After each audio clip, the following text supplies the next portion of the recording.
is up, Man Hour Nation? Michael Buckeye here with the Man Hour Short of manhourradio.com. Check out the merchandise page. Go check out the blog section as well. But if you're listening to us on podcast form, be sure to subscribe to that podcast. Like it with a couple friends. Share it with a couple friends, I should say. Like, comment, and subscribe. This is a live, interactive show. The only true place where you can get live, raw, and uncut NFL talk every Monday through Friday, 2:30 East Coast time, right here at Facebook.com and, of course, YouTube.com as well. As we go through these summer months here, the dog days of summer, as they'd like to say, we are breaking down each and every NFL schedule moving forward. Last week we did the AFC East. This week we're venturing over to the AFC West. That is the Kansas City Chiefs, the LA Chargers, the Denver Broncos, and of course the Las Vegas Raiders. Put some respect on their name because the Raiders are them. Not really. But today here on Monday's show, we are going to be talking about the Los Angeles Chargers. The Chargers had a rough, lackluster couple years. Let's just be honest. Let's just be flat out honest about it. Last season, they finished the season rough. They finished the season real rough. From week 10 to week 18, they lost 8 of their last 9 games. They had losses versus Detroit, Packers, Ravens, Denver, Raiders, Buffalo Bills, Denver Broncos, Kansas City Chiefs. All very, very horrible games. One of which was a Thursday night game versus the Las Vegas Raiders, 63-21. In 2023, the Los Angeles Chargers ended up finishing 5-12 on the NFL campaign. So we flash forward to 2024 NFL offseason. What did they do? They fired their head coach. They fired their general manager. They brought in Jim Harbaugh, bring in Joe Ortiz as their general manager, traded Keenan Allen, let Mike Williams walk. Actually, they traded him as well. They brought in pretty much a whole brand new offensive roster. When we look at their offensive roster right now, their quarterback is Justin Herbert. Running backs, they have a couple of old Baltimore Ravens running backs in here with Gus Edwards, Gus the Bus, and J.K. Dobbins. You know, the Joe Ortiz magic there happening. And then you got Joshua Palmer sitting at wide receiver, Quentin Johnson, and Ladd McConkey as well. Will Dissey has a little bit of tied in. And quite frankly, the Los Angeles Chargers guys They do have one of the worst wide receiver cores in all of NFL. They have the worst NFL receiver core in all of NFL. Is right there in LA. So Chargers fans, let me ask you guys this question. Let's ask you guys flat out. Are the Chargers going to be any good this season whatsoever? Are the Chargers going to be able to hang with the likelihoods of the Denver Broncos and the Kansas City Chiefs and the Las Vegas Raiders? Are they going to be able to hang with them at all? The one good thing that the Los Angeles Chargers have for them going this season is they do have a very, very favorable schedule. Their schedule is very favorable for them to win a lot of easy games. If they could win some of these easy games to start the season off, maybe some momentum gets happening. Maybe that confidence starts to build. Maybe, just maybe, they could pull out a 9-win season. Maybe, just maybe, they could pull out a 10-win season. Maybe, just maybe, they'll be able to, make the playoffs. But before we get too carried away into that, we have to talk about more of their offseason moves. Obviously, they let go Keenan Allen, Mike Williams, both were able to find other teams, Austin Eckler as well. This year in the draft, they drafted number 5 overall and drafted some Joe Alt, drafted the receiver Ladd McConkey as well, and then they went defense. Junior Colson, Justin, I'm not even going to try to pronounce his last name, but they went some defense, right? They did some defense, and bada bing, bada boom. Okay, now we rolling. But I can tell you this right off the start. I do not like the Los Angeles Chargers this season. I don't think they're going to be very good. I think they're going to be lackluster at best. With that being said, let's jump into it. Week number one, right off the bat, they're at home, taking on the old mighty Las Vegas Raiders. We have spoke briefly about the Las Vegas Raiders. We have spoken about how I think they might not have a very good season. I've talked about, maybe, just maybe, the Chargers are not the real deal, or the Raiders are not the real deal like many of you people think they are. But week number 1, the Chargers might possibly have a home field advantage for the first time ever at SoFi Stadium. New general manager, new head coach, new running backs. The Chargers get the win week number 1. They pull it out 17-10. Nice slug it out, pound it on the ground game, because that's going to be a lot of the Chargers' MO this season. A lot of their MO this season is going to be run the ball a lot. Run it, and run it some more. Because like I said, they do have the worst receiving core in all of NFL. Patriots aren't worse. The Panthers aren't worse. The Ravens aren't worse. Worst receiver core is in Los Angeles, and that is with the LA Chargers. But they do start the season off 1-0, I should say. They do beat the Raiders. Give us a week 2 matchup. This week 2 matchup is very, very intriguing. They travel on the road to Carolina to take on Bryce Young and the Carolina Panthers.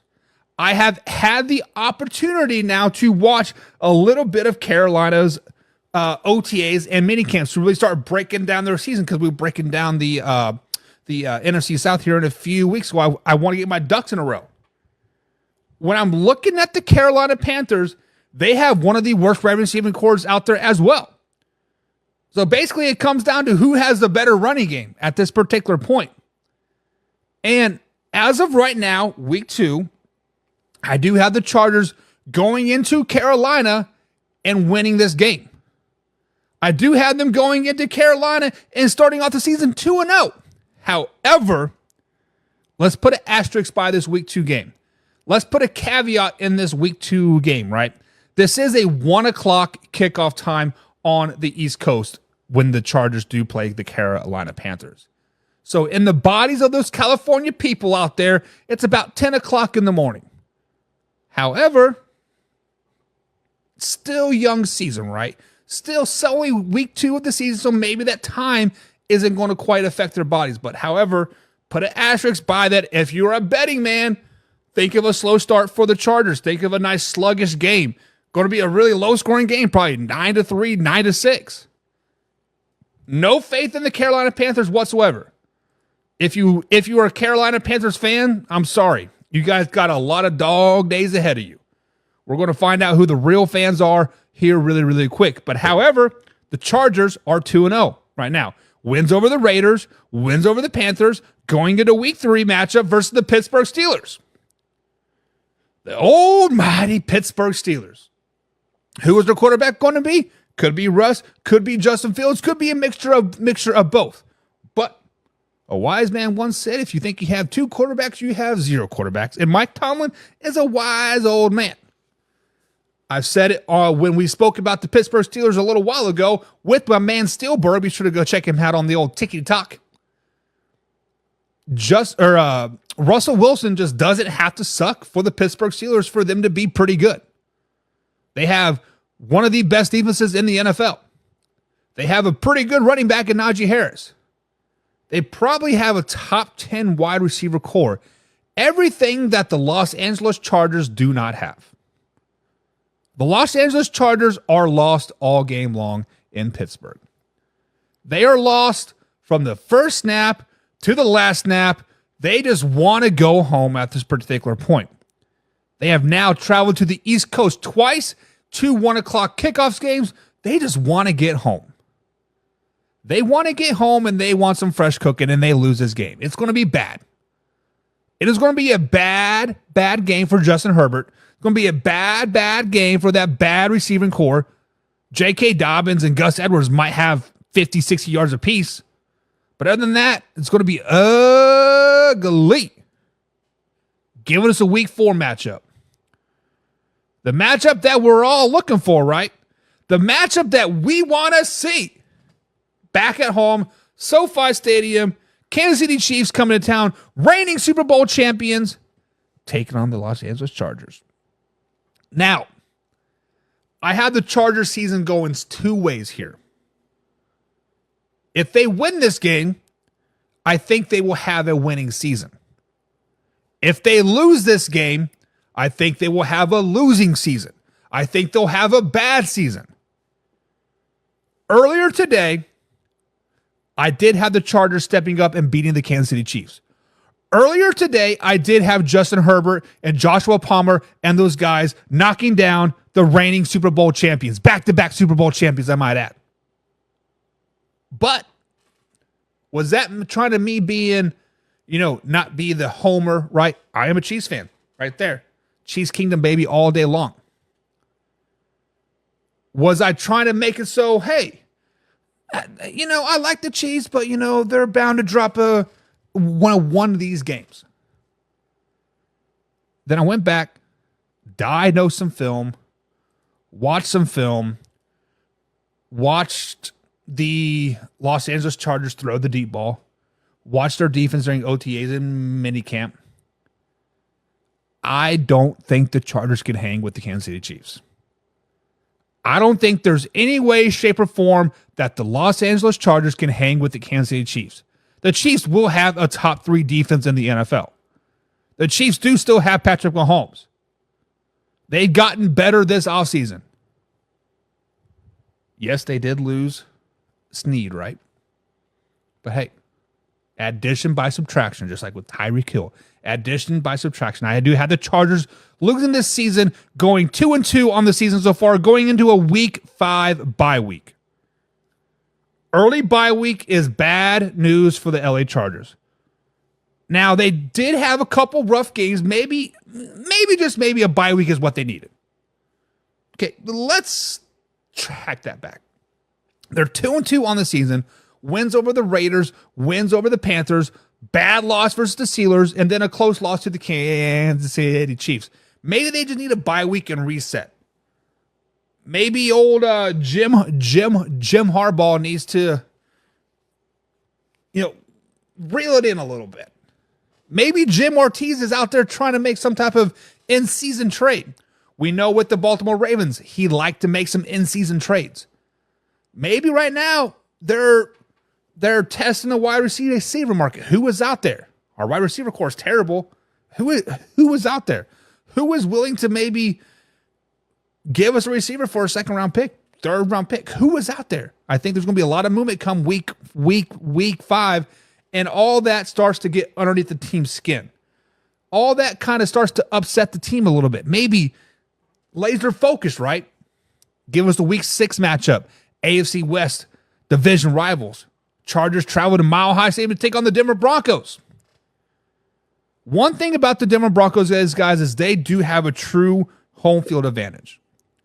When you go from sea level to a mile high above sea level, there is a huge altitude change. It's harder to breathe.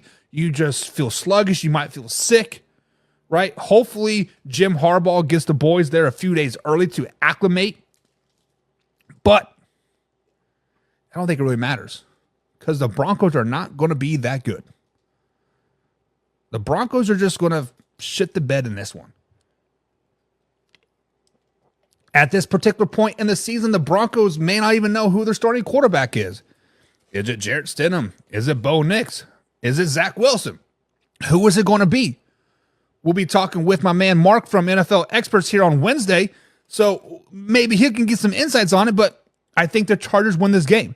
They snapped a 2-game losing streak, giving a win over the Denver Broncos, making them 3-2 on the season, going into a Week 7 matchup back on the road versus Kyler Murray and the Arizona Cardinals.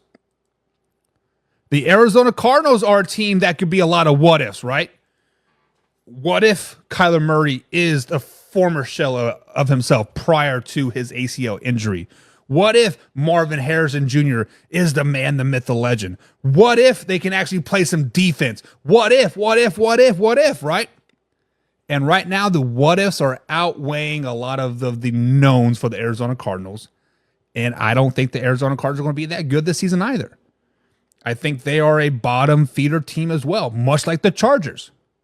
But I do think the Chargers win this Week 7 matchup versus the Arizona Cardinals, giving them their 4th win of the season. They are now 4-2. 2 games, 2 wins in a row. Looking pretty nice, right? Pretty nice. However, records lie. Records lie. The Chargers at the particular point might be 4-2. Might be first place in the AFC West, but records lie. What do I mean by that? I mean that they have played some pretty easy games. Let's just be flat out honest about it. They played some easy games. They played the Raiders. They played the Panthers. They played the Broncos. And they played the Cardinals. All very winnable games.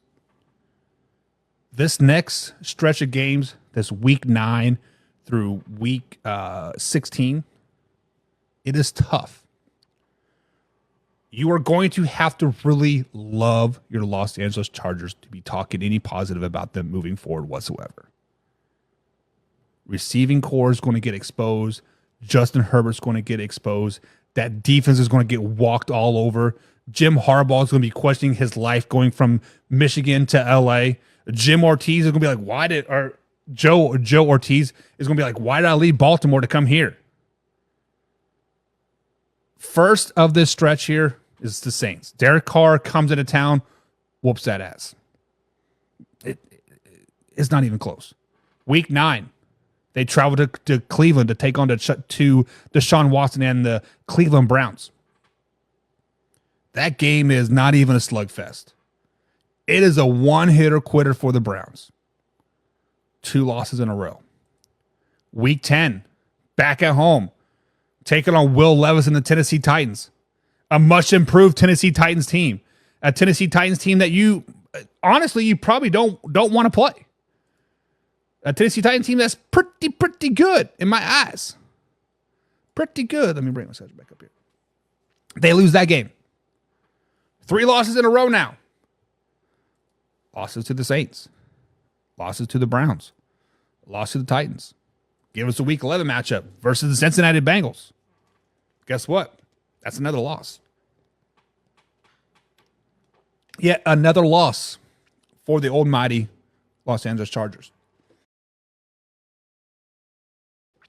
But you're thinking at some point, it's got to get easier, right? It's got to get easier for the Los Angeles Chargers. They played the Browns, Titans, and Bengals all back-to-back weeks. No, it doesn't. Give us a Week 12 matchup versus at least it's at home, versus Lamar Jackson, the Baltimore Ravens. This is another one-hitter quitter. Lamar Jackson and the rest of the team is just way too much for the LA Chargers at this particular point. The Chargers now have 5 losses in a row. Okay. It's got to get better. Let's go back out to the West Coast, huh? Let's go back out to the West Coast and play another 1 o'clock game. Their third 1 o'clock game here on the West Coast. So far, they're 1-1 on the West Coast at 1 o'clock games. Well, guess what? They're going to be 1-2. Kirk Cousins and the Atlanta Falcons is too much for the Chargers in Week 13. Week 13 is not lucky for the Chargers and this one dropping their 1, 2, 3, 4, 5, 6th game in a row. Okay. Week 14's got to get easier, right? It's got to get easier. Nope. You play a Sunday night football game at Arrowhead on December 8th. Early December, Sunday night football game at Arrowhead. Not only is that place going to be loud, it's going to be pretty chilly. You're from California. You don't like cold. Chiefs fans are going to be rowdy, drunk, and their cousins are going to be all over there. It's going to be a whole family reunion. Yeah, you may have battled the Chiefs earlier back in, Week 4? Played it pretty close. Let's say 2017. Confidence was sky high then. Well, right now, gosh, confidence is so low right now. 6 losses in a row. You can't even lay your head on the pillow right at this particular point. Justin Herbert might be benched. They may have cleaned house on the receiver corps. You guys are terrible. Gus Edwards and J.K. Dobbins are the only bright spots and only getting 40 yards a game. They get beat down by the Kansas City Chiefs. Making it 7 losses in a row. Okay. Week 15. Let's go back home. give us something at this point, right? Let's get a break. No. Next up, you play a damn good Tampa Bay Buccaneers team. You play a Tampa Bay Buccaneers team that, quote, shocked some people last season. If you listen to the Man Hour, which you should, I told you the Buccaneers were going to go to the playoffs. I told you the Buccaneers may make a deep playoff run. Baker Mayfield's the man, the myth, the legend. The Buccaneers solidified that. They let you know that Baker Mayfield is their guy moving forward by his nice contract. The Buccaneers still have a receiver by the name of Mike Evans, Chris Godwin. They still have a pretty good offensive line. Their defense is aging, but still pretty damn good. Still too much for the Chargers. Still too much for the Chargers. That's now 8 losses in a row. That's 8 losses in a row now. Like, what is going on at this point? What's going on? Chargers, do something. Okay. Let's welcome Denver Broncos into town. Let's welcome them into town. Maybe, just maybe, we can finally beat a team. The Denver Broncos, we have already beat them once this season. Let's make it twice. Let's make it twice and see what happens.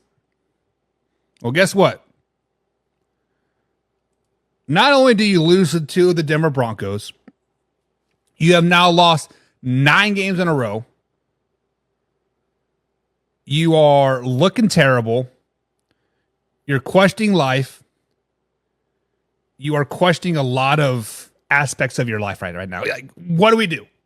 9 losses in a row, starting with the Saints back in week 7, 8, going all the way to week 16. What? Losses to the Saints, Browns, Titans, Bengals, Ravens, Falcons, Chiefs, Buccaneers, and now the Denver Broncos all in a row. Week 17, give us something. Give us something. Actually, you don't want to win at this point. At this point, you only have 4 wins on the season. You might get a first overall pick. Let's go to Foxborough and just lay an egg. We've been doing it for the last 12 weeks. Why not do it again? But you don't. When you want to lose, you decide to win, and you beat the New England Patriots. It might be a 6-3 score, but you win. When we talk about bad receiving cores, the bottom 5 of the league, guess who two are there? The Patriots and the Chargers. You're just that much worse than the Patriots at the particular point. But hey, you get the win. You get the win. Give us a Week 18 matchup. Final game of the season. The loser gets the first overall pick. Wasn't it a couple years ago, guys, when the Chargers and the Raiders were both battling for the playoffs, and I believe it was the Chargers coach like, hey, let's just tie. We both make it, and the Chargers lose this game, and people are like, oh, that's dumb, whatever, right? Ever since then, the Chargers have kind of been cursed. They've been cursed, and Week 18, they do beat the Las Vegas Raiders. Not only do they not get the first overall pick, they're now picking like 6th or 7th. 6th or 7th. And I've given them a 6-11 record. I think the Chargers finished 6-11 this season, and they dropped 9 games in a row. 9 games in a row. But I want you guys to flash back to that Week 4 game. That Week 4 game versus the Kansas City Chiefs. Right? My eyes are burning. Like I said earlier, that Kansas City Chiefs game could make or break their season. Earlier today, I did have the Kansas City Chiefs beating or losing to the Chargers. But last second, right before the show came on, I was like, no. That's not going to happen. But I had them going 6-11 on this NFL season. Let me know what you guys think. We got my man WB Ant in the chat. He says, on paper, the Chargers look good and they have a new coach, but they definitely got a tough schedule. Where on paper do the Chargers look good, Ant? Show me where. The running back room with J.K. Dobbins and Gus Edwards? Aren't they both coming off ACL injuries?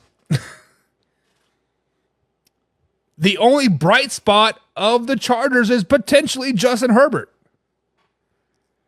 Yes, you got Samuel Jr. in the secondary, right? You got Derwin James in the secondary.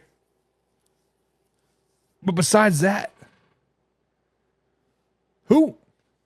I mean, I guess you could throw Joey Bosa in there, right? But if I am any NFL team, if I have a running play called to Joey Bosa's side, I want to say kill, kill, kill, and check it and run the other way. Nowhere do the Chargers look good on paper, Ant. Now, I guess you could talk potential. Potential Lad McConkey can do well if he's healthy. Potential Joshua Palmer could be good if he's healthy. Quentin Johnson, yes, he was buried by Keenan Allen and Mike Williams last season. We don't really know what he's got. I think the Chargers are the worst team on paper, offensive-wise. Defense, they do got a couple bright spots. Joey Bosa, obviously. Derwin James, I think he could be okay. But to say they look good on paper? Slow it down, baby. Slow it down. And as far as their schedule, the hardest part about their schedule is kind of traveling west. Travel west versus the Panthers, Steelers, and the Patriots. And then they also play the, what's the other 1 o'clock game that they play on the east coast there? Is it the Steelers? It's the Bengals, isn't it? Yeah, nope. Cleveland. I see a stretch between, what is that? Week 16 to week 9, 8. That's a tough-ass schedule. That is a tough-ass schedule. And they're not very good. I don't care about the head coach. I don't care about the GM. They're not very good. Casey Morgan's in the chat. What's up, Casey? He says, Chargers are always that team looks good on paper, then pick to win the division, but when it comes down to game time, fans are poking them with a stick, hoping they do something. Facts. Facts. Now, in Chargers fans' defense,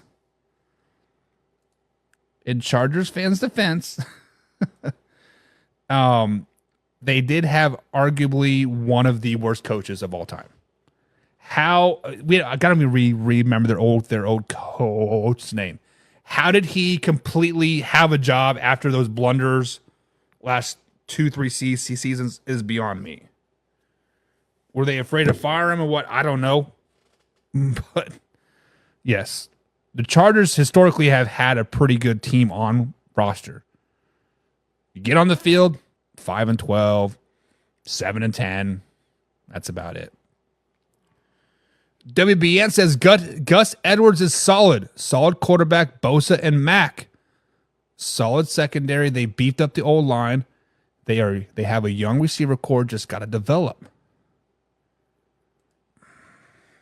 I'm pretty sure Khalil Mack is no longer on the team. I believe they had traded Khalil Mack, if I'm not mistaken. No, he's still there. I lied. They have him listed as a strong side linebacker. So that is my question. So they're going from a 3-4. Well, I mean, they're running a 3-4, which Khalil Mack usually walks up. I don't know. Khalil Mack's what, 32, 33 years old? How old is Khalil Mack? 33 years old. Getting a little long in the tooth.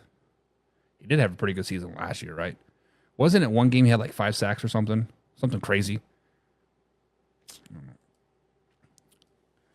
But let me know what you guys think. I have the Chargers going 6-11 on the season.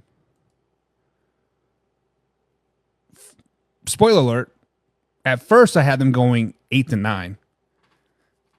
But I flip-flopped the Chiefs win from week 4. And then I flip-flopped the Broncos week 16. So I did flip those two. I think pre-show my gut instincts like no. But let me know what you guys think. Until then, we out. We keep it interesting. Who caught another down? Who got that interception? This is Man Hour and Sport Talk. Man Hour, Sport Talk. What team you reppin'? We keep it interesting. Who caught another down? Who got that interception? Let's go. And what is up, Man Hour Nation? Michael Boykosh here with the Man Hour. Be sure to head over to manhourradio.com, check out the merchandise page, but most importantly, check out the blog section. We got new and blogs dropping each and every day over there, and this is Tuesday edition as we continue our trek through the NFL, and we're making a stop on the AFC West. We talked a little bit about the Chargers yesterday afternoon, so if you missed that, you can check it out on podcast form out there on Spotify, iTunes, and of course, iHeartRadio as well. So search Man Hour NFL Talk. 4 words there, man space, hour spash, NFL spash talk. You know what to do, but today we're talking about the reigning Super Bowl champions, the back-to-back Super Bowl champions, the 3-time, no, make it 4-time Super Bowl champions, Kansas City Chiefs. Now, obviously, the Kansas City Chiefs have had a pretty crazy offseason. They're cutting players. Players are getting arrested. Rashid Rice is racing and driving drunk. But that is besides the point. Let's flash back to 2023. The Kansas City Chiefs did finish the season 11-6. Started the year off rough with the loss to the Detroit Lions, but then they rattled off wins over the Jaguars, Bears, Jets, Vikings, Broncos, and Chargers. Ultimately losing to the Denver Broncos at Mile High, and then going across the pond and beating the Miami Dolphins. Hit a rough patch of the season. November and December was pretty rough. But January, they turned it on, and they beat the 7th seed, let's use air quotes there, 7th seed Miami Dolphins in the wild card, beat the Buffalo Bills in the division round at Buffalo, went to Baltimore to take on the Baltimore Ravens in the conference championship game, won that game 17-10, and ultimately went to the Super Bowl to take on the San Francisco 49ers and beat them 22-25 in overtime. This year, they went out in the draft. They got themselves a wide receiver by the name of Xavier Worthy, the fastest man in the draft, the fastest 40 time ever. Maybe he can take place for Tyreek Hill, with those deep down threats. They also added some offensive line depth, added some tight end help, and they also drafted a player that I'm pretty excited about, Jaden Hicks, Washington State safety, to maybe replace Xavier Sneed in there. So they had a turbulent offseason. They had a pretty good draft. They had a hell of a 2023, but 2024 is here. 2024 is here, and we are going to talk all about it. But before we start talking about it, we got to welcome the man, the myth, the legend, Mr. Pigskin Pundit himself, John freaking Peoples is in the chat. He says that's what they do, is they pick fleas off the queefs. I'm not for sure what you're talking about, but I don't know. There's a lot of comments scrolling in, and I saw John. I had to pull it up, and apparently Chiefs have fleas, and I guess the Raiders pick it off. I don't know. The CFO of the Pigskin Pundit, my man Jim Powell, is in the chat. He says, I see you're smelling your fingers. I'll need to know what you've been doing. I've been picking dingleberries all day long, babe. Woo! Smells like championship to me, but it is what it is. If you guys notice, Jim and John both have diamonds and hearts next to the name. Is that because they are Pigskin Pundits? If you guys would like to become a Pigskin Pundit, simply click on the link below. Subscribe to the channel. You get some merchandise. Look at this nice member. Get Jim's comments off it. You got the nice members only merch here. We got hoodies. We got hats. Of course, you get pre-show. You get some random footages every now and then. And of course, you get to watch any NFL game you want on Sundays. You say, hey, Buck, I don't got the Raiders game in my area. Can you air it? Bada bing, bada boom. I can for you, Mr. Pigskin Pundit. So be like John and Jim and become Pigskin Pundits. It is, it is, it is. John says, and always remember that the Kansas City Chiefs smell like vinegar. Whatever the hell that means. Whatever that means. It is what it is. But guys, this is a live, interactive show. Live, raw, uncut NFL talk. So I see all the comments. If you guys want to pop up, if you want to chit-chat, if you want to talk your shit, get down in the comments and talk your shit down below. But John, people thinks the Kansas City Chiefs going 8-9 this season. 8-9 this season. Okay. Casey Morgan says the only team that can derail the Chiefs are the Chiefs. I have to concur with that. I think the Kansas City Chiefs are going to have one hell of a season. My man Timothy Nicholas in the chat says, Jim, LOL. Low on that, Jim. And Jim says, if you watch the clip I posted on AFC West Tax Talk group, Kelsey wants to be a Raider. Nobody wants to be a Raider, Jim. Not even the Raiders want to be a Raiders. YSR Games Grams is in the chase. Says Detroit Lions all day, baby. We already broke down the Detroit Lions, but hey, they are pretty good. Timothy Nicola thinks the Chiefs are going to go 10-7 this season. But guys, post your thoughts down in the comments below. What do you guys think the Chiefs are going to go this season? I've seen 8-9. I see 10-7. But it is time to get into the nuts and bolts of today's show. It is time to break down this 2024 campaign for the Kansas City Chiefs.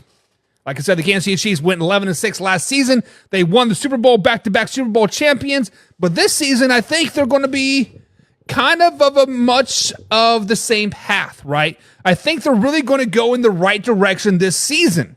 Now, their schedule is a little favorable, I want to say, if you just look at it on paper, but they play 6 days of the week this season. I think the only day they don't play this year is like a Tuesday. So they're playing Wednesday versus the Steelers. They're playing Thursday. They're playing Friday on Christmas, right? Then they're playing Saturday. They're playing Sunday. Of course, they're playing Monday night. It's just, they are all over the board. 6 days this week. So that 6 days this season they play on, you guys know what I'm trying to say. They play a lot of different days this season. So that might be the ultimately Achilles heel for the Kansas City Chiefs. But week one, they started off the season, reigning Super Bowl champions, welcoming the Baltimore Ravens into town. Now, many people are skeptical about this game. We saw it last year, right? A lot of hype around this Detroit Lions team last season. They come into Arrowhead and they kind of just thumped the Kansas City Chiefs on opening night, kind of shocking the world, right?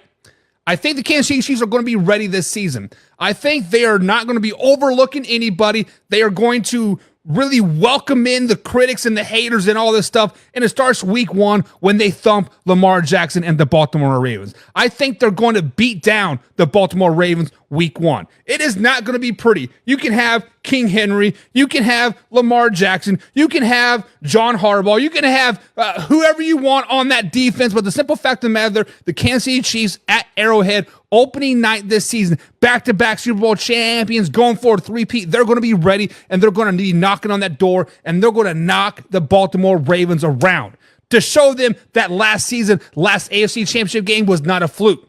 It wasn't a fluke.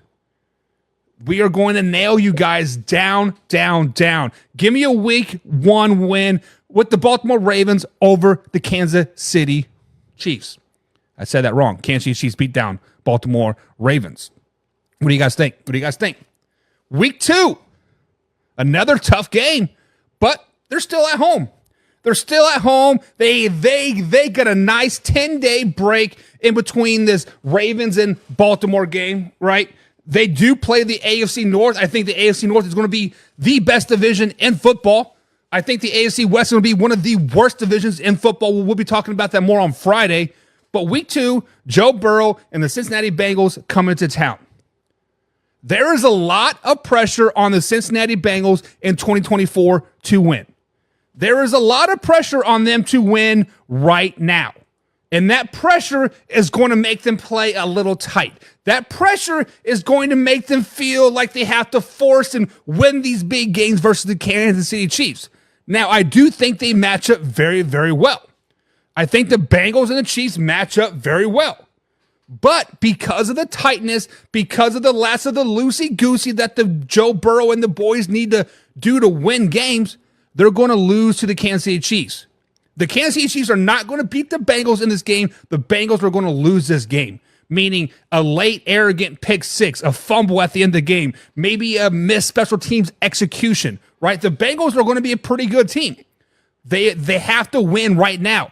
But that pressure is going to make them collapse week 2. And Patrick Mahomes, the Chiefs, they've been there. They've done that.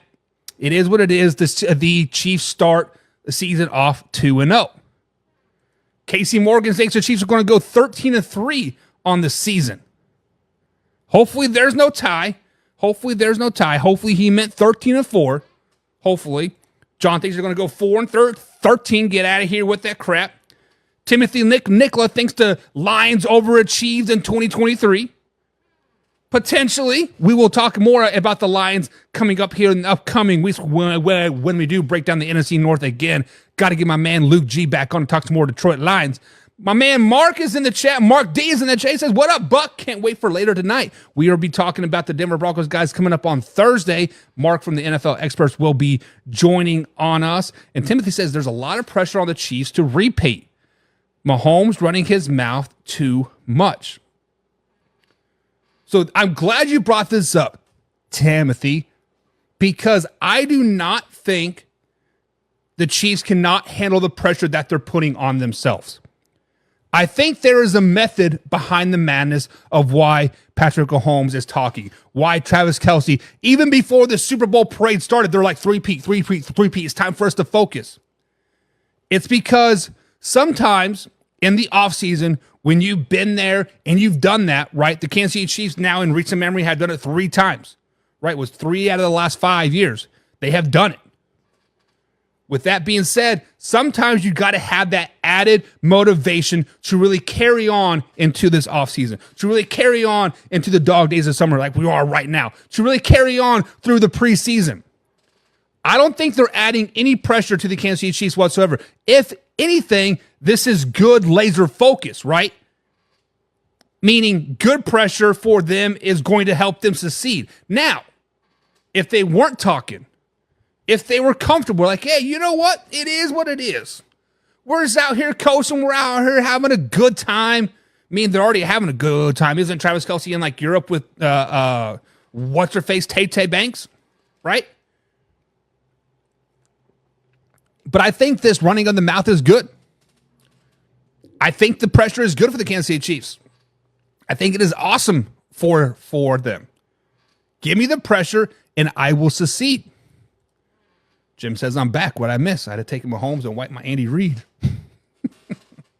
So far, the Chiefs are 2-0 on this young season with win over the Baltimore Ravens and the Cincinnati Bengals. Week 3.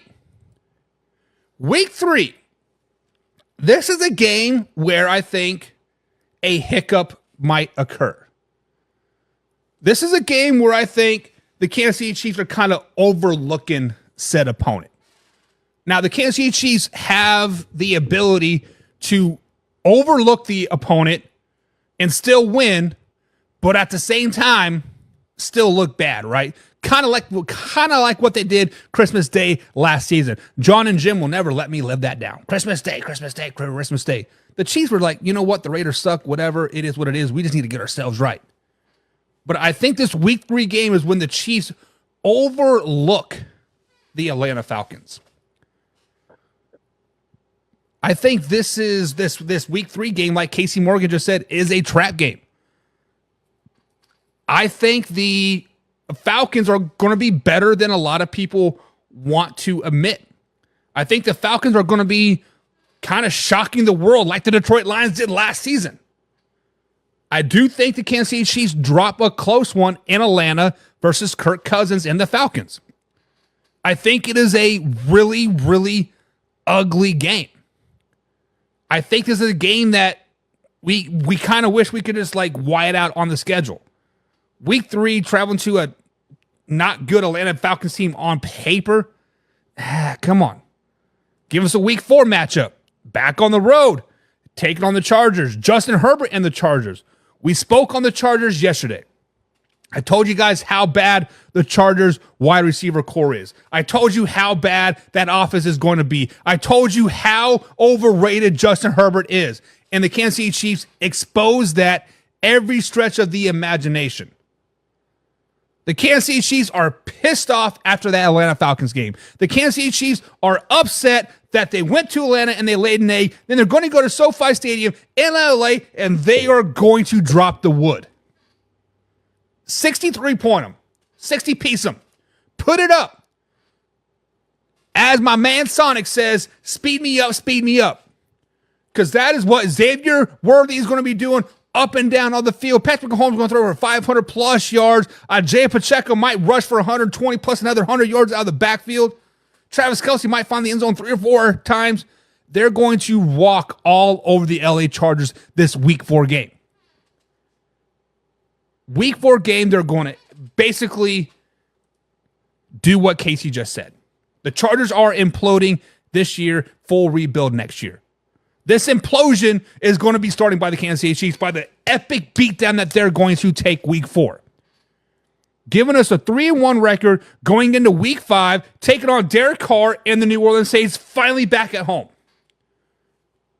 Now, this is a game. Earlier today, when I was doing my post for the schedule, right? I initially had the Chiefs winning this game. Then I was like, big win over the Chargers, bye week next week. Are we overlooking the Saints, looking forward to a bye week, looking forward to the San Francisco 49ers the following week? I'm like, okay, maybe the Saints. But then I got to thinking, Derek Carr, has he ever beaten the Kansas City Chiefs?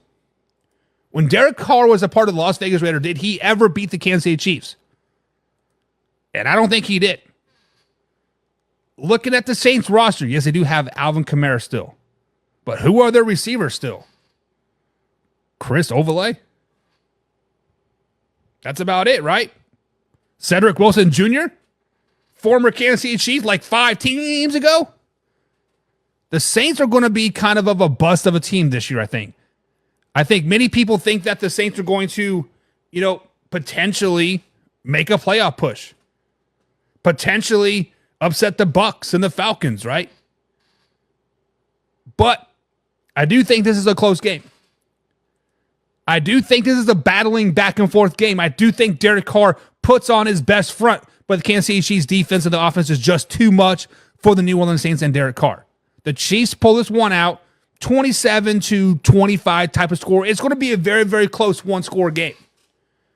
Moving the Chiefs to 4-1 going into the bye week, Week 6. Jim Powell says Kelce is not going to do anything. He is enjoying dressing up like Mr. Peanut and putting on makeup on Tay-Tay. I wouldn't say that, but I'm worried about Father Time for Travis Kelce. There is a reason why the Kansas City Chiefs drafted a tight end this season. Travis Kelce's days are numbered. Not because of Taylor Swift, not because of off-the-field issues, just because Father Time is still undefeated. He's a tight end. He gets beat up a lot. Yes, last year was the first game he missed ever in his NFL career. But at the end of the day, he's a tight end. He takes a lot of beating. Week 6 is going to be a good bye week for them. My biggest concern about this bye week, Rashee Rice. I feel that Rashee Rice is probably going to get suspended for 6 games at some point this season. I feel that a suspension is looming. Yes, I know he hasn't been convicted of anything yet. He has a lot of hush money out there. A lot of, I didn't do that. Here's $1 million, right? But this bye week could make or break the Kansas City Chiefs. Hopefully everybody stays healthy, keeps their nose clean, comes out unscathed, comes out unsuspended. Give us a Week 7 epic matchup. San Francisco 49ers taking on the Kansas City Chiefs at Santa Clara, California. Rematch of Super Bowl. Now, both teams are coming off bye weeks. Andy Reid historically is very, very good coming off of a bye week. Kyle Shanahan, 500 coming off of a bye week. However, this game means a hell of a lot more for the San Francisco 49ers than it does the Kansas City Chiefs. Why? Because the San Francisco 49ers have something to prove. They have something to prove that they are not just a flash in the pan, always the bridesmaid. They want to be able to say that we are a top team in the NFL year after year after year. And by doing that, they have to beat the Kansas City Chiefs. To put the San Francisco 49ers on this top pedestal that many people are doing, they have to beat the Kansas City Chiefs. The Chiefs are not worried about the San Francisco 49ers whatsoever. This does not affect them long-term at all. It affects the San Francisco 49ers more because they have a lot of off-season drama that involves contracts. Brandon Ayuk basically trying to force his hand at a trade. Week 6 was a bye week for the San Francisco 49ers. Do they trade Brandon Ayuk at this point? Is Brock Purdy throwing the ball around like an MVP level quarterback, or is he back down to average? Week 7, I do think the Kansas City Chiefs do drop the San Francisco 49ers, though. Second loss of the season, putting them at 4-2 on the season. Give us a Week 8 matchup. Staying out west. Traveling to Allegiant Stadium and taking on the Las Vegas Raiders. A place where the Kansas City Chiefs have never lost. The Kansas City Chiefs have never lost in Vegas. And that trend continues. Aiden O'Connell, you can flex all you want saying we were the last team to beat Kansas City in 2023 season. Well, guess what? It's 2024 season and the Chiefs come to play. They had a nice little battle versus the San Francisco 49ers, but they had this game circled on this calendar. Week 8, it's going down, baby. Raiders, do you remember that Broncos win 63-21? Do you remember you guys beating us Christmas Day and saying, oh, we the best? Kansas City Chiefs come into Las Vegas, and they beat down the Raiders. They beat down a terrible Las Vegas Raiders team. A Raiders team that doesn't want anything to do with the Kansas City Chiefs. The Raiders are happy playing the Chargers and the Broncos. They don't want to play the Kansas City Chiefs. Get out of here. Jim says it's a loss for Kansas City and Las Vegas and Kansas City. We sweeping. Ain't a damn thing the Chiefs can do. I disagree. Week number 9. Seems like forever since the Chiefs have played a home game. Been damn near 3 to 4 weeks at this particular point, but they're back at home. Week 9, taking on Baker Mayfield and the Tampa Bay Buccaneers. Now, I like me some Tampa Bay Buccaneers. I love me some Baker Mayfield. However, the Tampa Bay defense is kind of worrisome. The Tampa Bay Buccaneers defense scares me, meaning they're not very good. Offense is going to be A-okay. They got Mike Evans. They got Chris Godwin. They got Baker Mayfield. They got a plethora of running backs. They have a pretty decent offensive line. But I think the Kansas City Chiefs defense and the offense is just too much for the Tampa Bay Buccaneers to handle. Give me the Chiefs victory in this one. Giving them back-to-back wins over the Raiders and the Broncos. Now we back on the saddle. Now we back rolling. Then week 10, we back at home, taking on the Denver Broncos and Jarrett Stidham or Bo Nix or Zach Wilson or whoever else quarterback they might particularly have that particular week. This game's not even close. Not even close. The AFC guys might be the worst division in football, and that's because of the Broncos, Raiders, and Chargers. They're all not very good. The Broncos might be the worst of them all. Sorry, Mark, but it's true. Kansas City Chiefs win this game. Give us 3 games in a row. Then the Week 11 game that we've all been waiting for. The Week 11 game that many people have circled on the calendar saying this is going to be must-see TV. This is the game that many people think is the measuring stick for both teams going in for the rest of the season.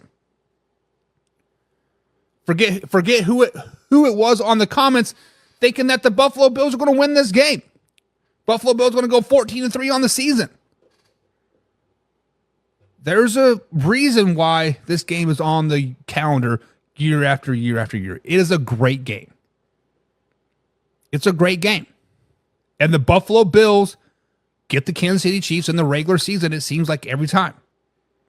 And this year's no different. I think the Kansas City Chiefs go into Buffalo and they kind of just drop an egg. They kind of stumble over themselves all game long. Josh Allen looked like an MVP. That non-dangerous wide receiver core actually looks pretty dangerous all game long. Hell, MVS might score a couple of touchdowns. He might drop 5 passes in his chest, but he might score a couple of touchdowns still. This Kansas City Chiefs game, or the Buffalo Bills game versus Kansas City Chiefs, I just don't think the Chiefs show up. I don't think the Chiefs are mentally prepared to play in Buffalo in the regular season, and I don't know why. And they dropped this game. Casey Morgan says Allen doesn't have Diggs anymore. I think they're going to lose to the Chiefs, no challenge. Now, I have said, and I still stand by it, that nobody on the Bills receiver core really scares me. But at the same time, last year, Kansas City Chiefs wide receiver core, nobody scared you. Kansas City Chiefs had no idea who their go-to guy was till like week 15. That's what made that receiver core so dangerous. When you look at the Buffalo Bills receiver core, yes, they are very, very young. They have a rookie. They have a second-year guy. They have a nice 1-2 punch that tied in with Knox and Kincaid. But I do think the Buffalo Bills win this Week 11 game. I do think the Kansas City Chiefs drop an egg. Give us a Week 12 matchup. Still on the East Coast, still on the road. Taking on Bryce Young and the Carolina Panthers. This Week 10, 11, 12 is a stretch of games that it would not surprise me if the Kansas City Chiefs drop all 3. Versus the Broncos, versus the Bills, versus the Panthers. And like, what? The Panthers? You talking about the terrible Panthers? Yeah. This game worries me. Because after losing to the Buffalo Bills the way they lost, right, kind of just got manhandled, forgot to show up, laid an egg. The Kansas City Chiefs quite haven't pushed the reset button yet. Going into Week 12, they're still looking back like, man, we played that bad versus the Buffalo Bills. And they're going to be cakewalking through this Carolina Panthers team. And it's going to come up and it's going to bite them in the ass. And the Kansas City Chiefs lose Week 12 to the Carolina Panthers. 2 games in a row now the Kansas City Chiefs have lost to the Buffalo Bills and the Carolina Panthers.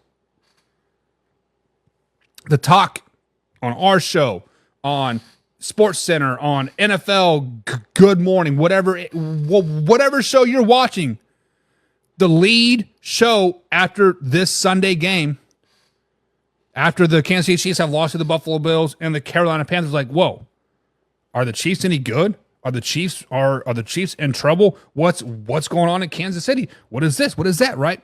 There was going to be a lot of paradox happening. There was going to be a lot of doxing. There's going to be a lot of like, what in the world is going on? Right? And I will be the first to admit it. I'm going to be, what the hell is going on in Kansas City? If this happens, what is going on? What's happening is they got Week 13 game versus the Las Vegas Raiders. What's going to happen is the Raiders are going to come into town. The Raiders think they got the Kansas City Chiefs on the rope yet again. Right? Late November, late December game. What date is this game? Late November game. The Raiders think that, hey, we can go into Kansas City again. They're playing bad. They're playing sluggish. We can beat them again. But Patrick Mahomes and Andy Reid and Ajay Paseko, the boys are like, slow it down, baby. The Raiders might come in with chest all pumped out. Chiefs on a 2-game losing streak. It doesn't matter. The Kansas City Chiefs sweep the Raiders. They beat the Raiders. They beat them bad. again. Devontae Adams might punch another cameraman. Gardner Minshew might have to shave his mustache after this game because he got beat down so freaking bad. They may have lost to the Panthers. They may have lost to the Bills. But come week 13, Kansas City Chiefs right the ship, and they are downright beating down the Las Vegas Raiders. No question in my mind. Timothy Nicholas says, buddy, the Chiefs, back up, my guy, could beat the Panthers. I think he's saying the Chiefs will beat the Panthers. Timothy, I think it's a trap game. I think that week 12 game versus the Carolina Panthers is a trap game. Because week 13, they got the Raiders. Week 14, they're back at home. They're playing the Chargers. A bad Chargers team. This game's not even close either. It might be close on the scoreboard, but the Kansas City Chiefs are going to dominate this game up and down the field. Over and over and over. Chiefs are back on track, giving them 2 wins in a row. Now, week 15. I cannot remember if it was Casey or if it was somebody else, but they said that the AFC North could potentially sweep the Kansas City Chiefs this season. So if you guys remember right, the Kansas City Chiefs do play all NFC North teams. They've already played the Bengals. They've already played the Ravens. They play the Browns and the Steelers on a Wednesday night. This Browns team is a team where I don't know what to expect. I've watched a lot of film on the Browns.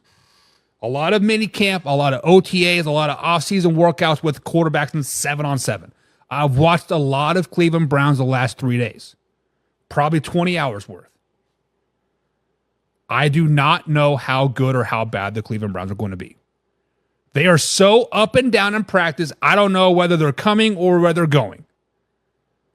Deshaun Watson one day looks amazing, putting the ball exactly where it needs to be over and over and over. The next game, hell, the next rep is 20 feet above the guy's head. Watch it. Deshaun Watson has had a bad minicamp. Now, the media is going to say, oh, he's good, he's rusty, whatever. No, he's been bad. But the Browns' defense is amazing. The Browns' running game is amazing. The Browns' receiver core is top-notch. Just like we said about Russ, just doesn't have to suck. Deshaun Watson just doesn't have to suck. And I think this Week 15 matchup, Deshaun Watson doesn't suck. I think Patrick Mahomes plays a B game versus this Browns defense and is just not good enough to beat them. I think the Browns beat the Kansas City Chiefs in this Week 15 matchup, giving the Kansas City Chiefs their 5th loss on the season. That's right, 5th loss.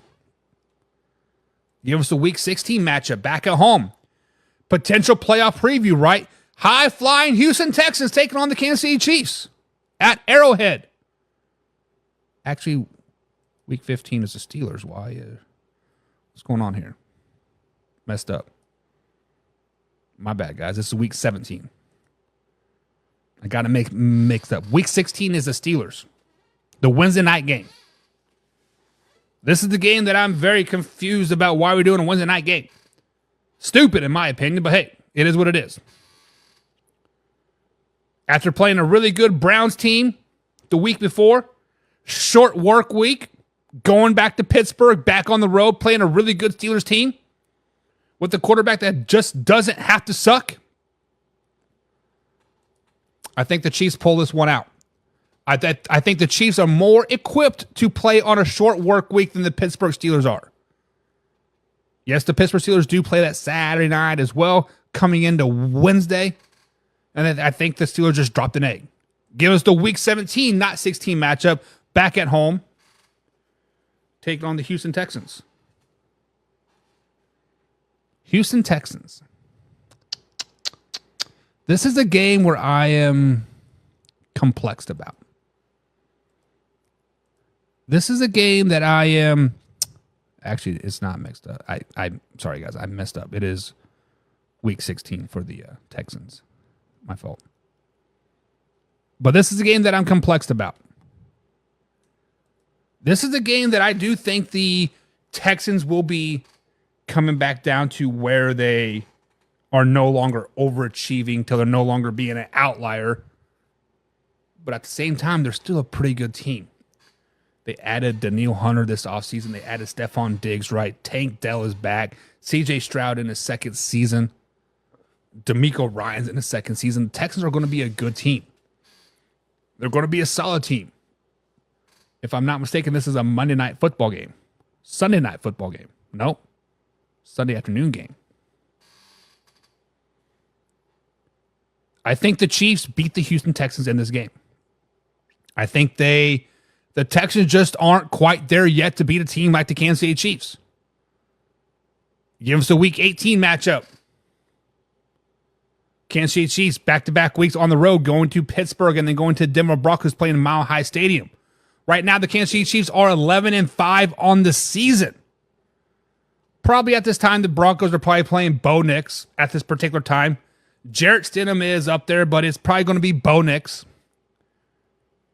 And I think the Broncos are probably going to be trying to lose this game. But I think this is a pretty close game. I think Carson Wentz probably plays in this game for the Kansas City Chiefs. The Chiefs probably have the number 1 seed locked up at this particular point, if not number 2 seed either way. They can't move up and they can't move down in this particular game, but the Chiefs win this game. They beat the Broncos, giving them a 12-5 regular season. I think the Chiefs will be a 12-win team this season. Last season, they were 11-6. When you look at their schedule, the front half of the schedule is pretty painful. You play the Ravens, you play the Bengals, you're at Atlanta, you're at San Francisco, you play the Buccaneers, you play the Bills. Kind of tough sledding there, right? Middle gets kind of easy. Panthers, Raiders, Chargers. But then the back half, you got the Browns, you got the Texans, you got the Steelers and the Broncos again. The Chiefs do have a favorable schedule to win a lot of games this season. However, the travel, the lack of rest, the extra rest, the stupid amount of games that they play on non-Sundays and Mondays is just stupid to me. But I do think the Chiefs go 12-5 this season. I do think they have a successful season. I do think they are competing for the AFC West at this particular point. We talked about it yesterday. I think the Chargers will do a 6-win team. The Chiefs so far are a 12-win team. When we break down the Raiders and break down the Broncos, we'll see if they can get 12 wins. But if you guys have been listening to the context clues here, you can pretty much tell you that the Chiefs are probably going to win the West. And that is the poll question for today, guys. Do the Chiefs win the West? Let me guys know. Do the Chiefs win the West? Did I not end the poll? Started the poll. I don't know. But in the end, let me guys know. This is it. Men Hour NFL Talk. Live, raw, uncut NFL Talk. Tomorrow, 2:30 p.m. East Coast time, we're talking those Las Vegas Raiders again. Stay tuned. Until next time, we out.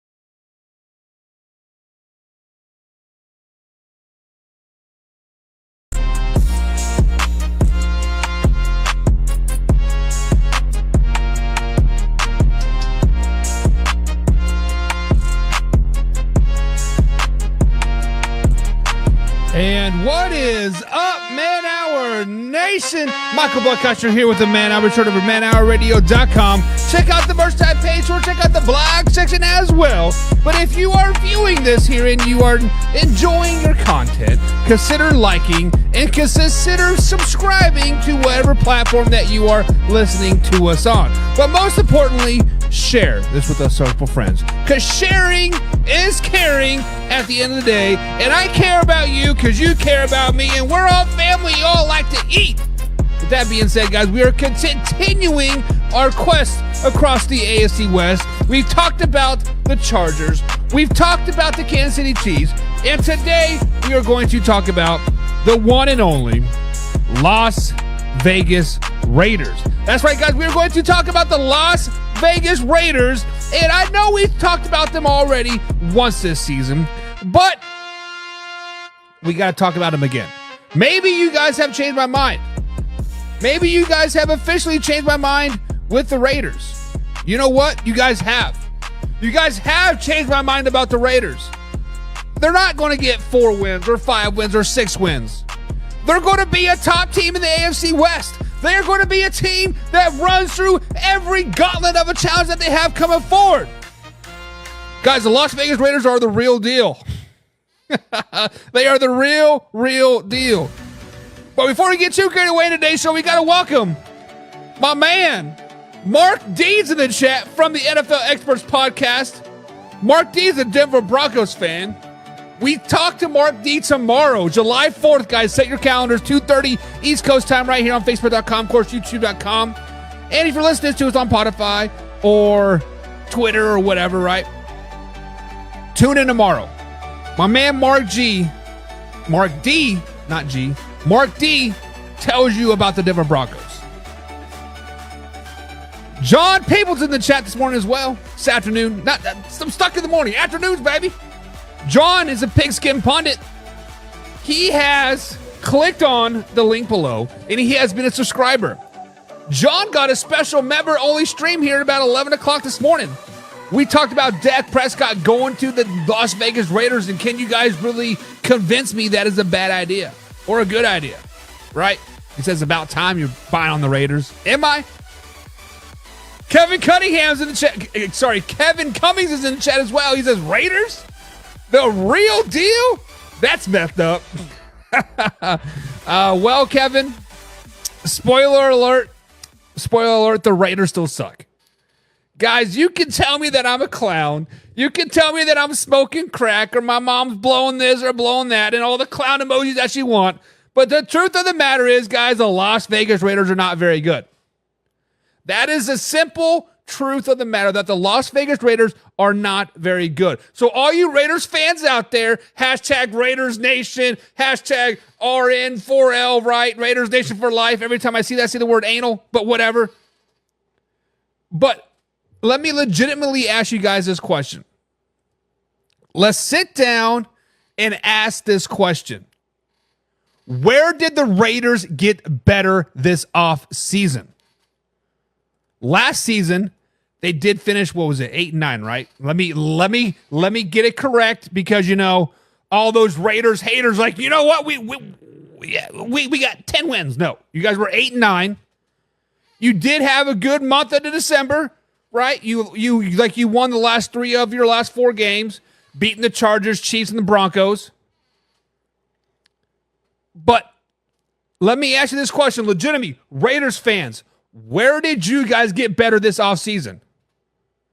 Where did you get better?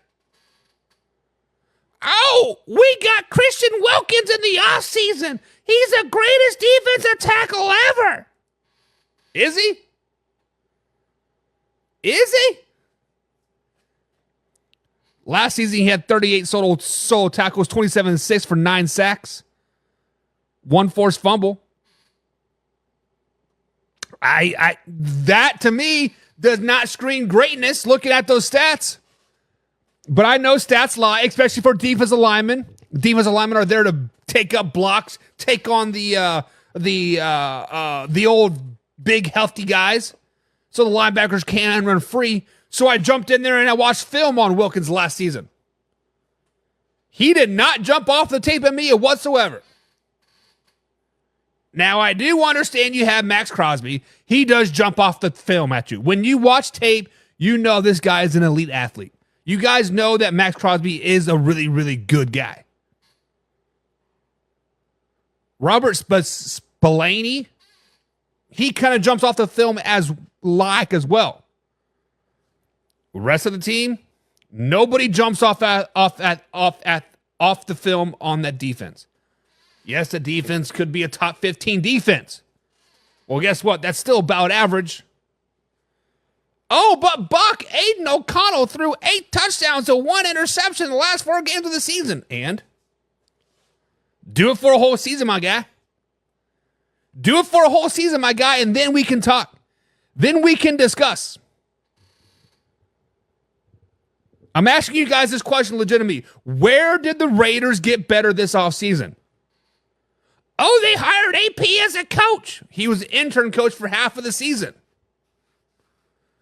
Yes, they did play a little bit more inspired, I guess you can say.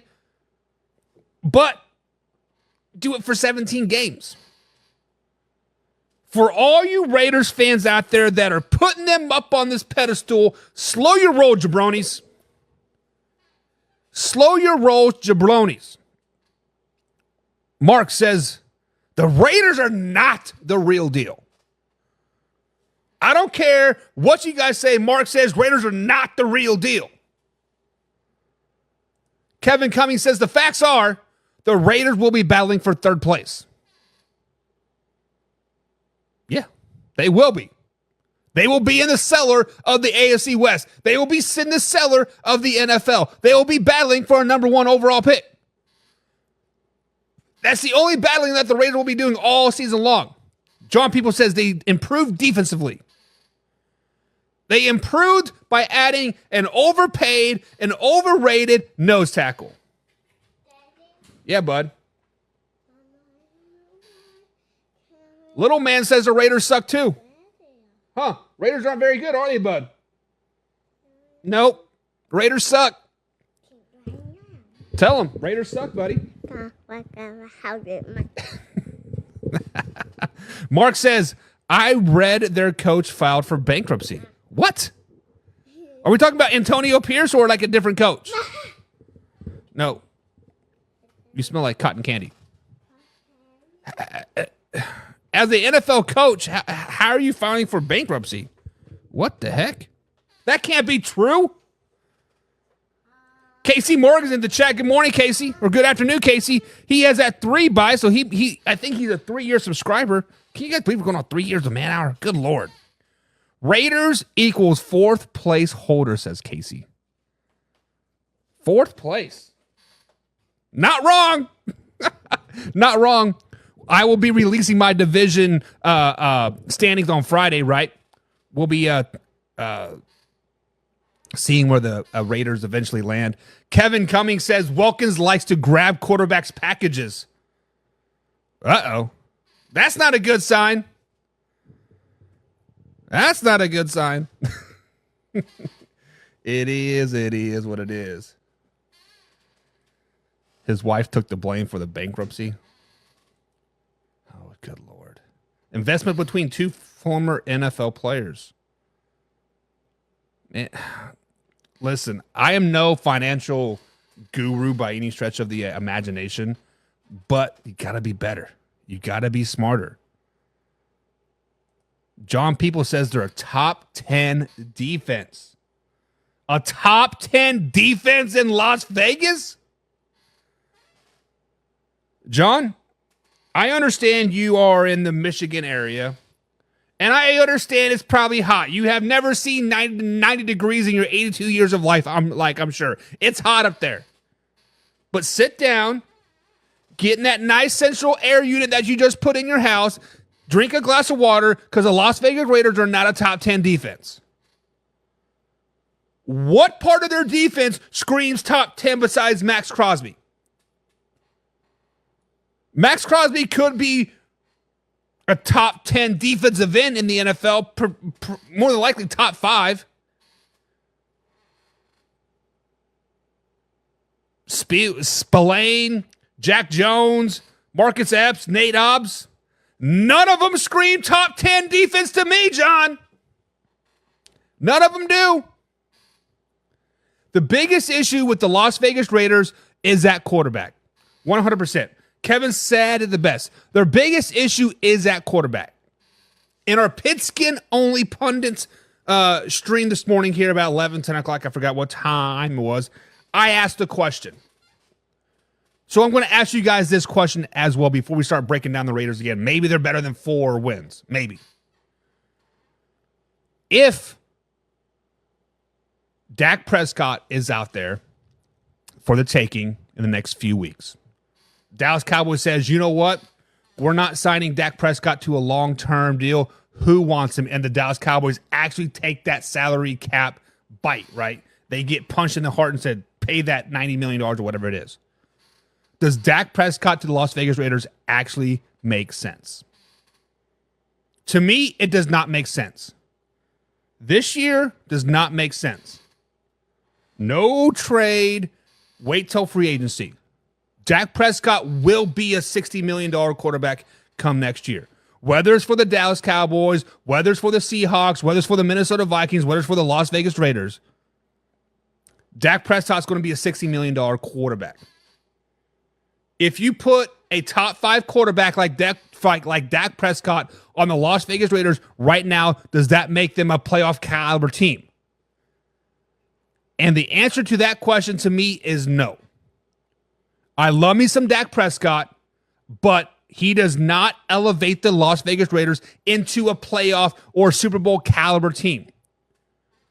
They have a very aging wide receiver core. Davante Adams doesn't really want to be there anymore. Yes, you still have Jacoby Myers and Trey Tucker and Michael Gallup just came in from Dallas, but the receiver core, we talked about how bad the Chargers receiver core are. We talked about how bad the Panthers and Patriots receiver core is. You take Davante Adams out of this receiver core, they are terrible. And right now, the only thing Davante Adams is living off is his name in Green Bay. So let's ask this question legitimately. Quarterback room in Las Vegas right now is terrible. Aiden O'Connell, Gardner Minshew, Anthony Brown Jr., and Carter Bradley. 4 quarterbacks on the Las Vegas Raiders roster right now. As a Las Vegas Raiders fan, hater, whatever you guys want to deem yourselves at, do you bring in a quarterback before the season starts? I'm answering that question as a yes. I'm on the phone with the Dallas Cowboys, Trey Lance. I'm on the phone with Ryan Tannehill, free agent, right? I'm on the phone with the Pittsburgh Steelers, Justin Fields, Russ. Give me one of those guys. I'm on the phone with the Denver Broncos. Give me Zach Wilson. Hell, I might even be on the phone with the Kansas City Chiefs. Give me Carson Wentz. Guys, the Las Vegas Raiders are not very good right now. My man BC Combs is in the chat. He says, why are you sounding like Elmo with the Southern drawl? Do I sound like Elmo?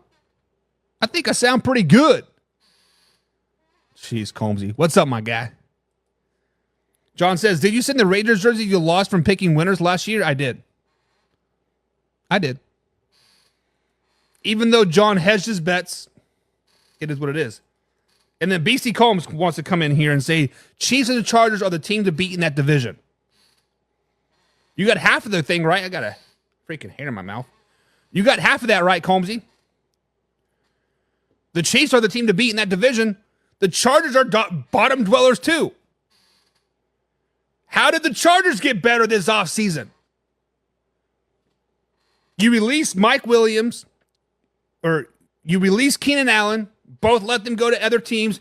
You said, Austin Eckler, get out of here. Now Austin Eckler saying that they wanted me to carry the ball too much. The only thing the Chargers did this offseason was bring in Joe Ortiz and Jim Harbaugh. Now, next year, 2025, 2026, give me some Chargers. If they continue the path that they're on, give me the Chargers. This year, no. This year, no. John says, I cannot wait to watch you eat some crow this season. You see, John, I'm not going to eat crow. I'm not going to eat crow because the Las Vegas Raiders are not very good. They have a terrible quarterback room. Kevin Cummings says the Chiefs. Chargers ain't doing shit this year. And Greg Roman as their OC is going to be a run-heavy offense. The bright side about that is they do have J.K. Dobbins and Gus Edwards. So they could potentially run the ball a lot. Combsy is agreeing me the quarter room is so gross. So gross. But then Kevin wants to come up here with some logic. He says, I like Minshew better than Jimmy G, to be honest. So this is the problem with Gardner Minshew. I said this in the Pigskin Pundits, and I'm going to transcribe it for you guys here that are not subscribers to us that have not heard this. Gardner Minshew reminds me of Ryan Fitzpatrick. What do I mean by that? Ryan Fitzpatrick is good for 4 to 5 games a season. He will never give you full, complete 16, 17 game season. Let's look at Ryan Fitzpatrick back when he played for the Tampa Bay Buccaneers. I don't remember who the quarterback was. I believe it was Jameis Winston at the time. He goes down, insert Ryan Fitzpatrick. First game throws for like 400 yards. Second game throws for like 500 yards. Third game, another 400-yard game. He had 3 or 4 400-yard games in a row. Fifth game out there, 96 yards, 7 interceptions, gets benched. Gardner Minshew is a good stop, fill, gap guy. He's a good backup quarterback.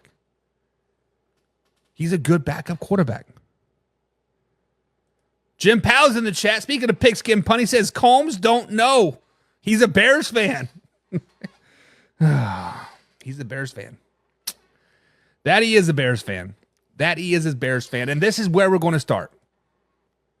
We're going to start week 1, guys. We are going to go through these NFL games again for the Las Vegas Raiders, breaking down the 2024 NFL season here. And try to make me pick the other team, guys. Give me a reason. How can the Raiders win this game? This is going to be a battle of the basement in the AFC West. This is going to be a battle for, hell, the second place team might only have 6 wins this season. So you get one of them, you get a six of your wins week 1. You're living high life, right? The bad thing about the Raiders in this game is that the Chargers are at home. The Chargers will finally have a home field advantage at SoFi Stadium this week 1 game. They will finally run the ball a little bit. The defense is not going to be very good for the Raiders. They're going to be tired. They're going to be sluggish. They're going to get ran all over with a nice 1-2 punch with the Chargers.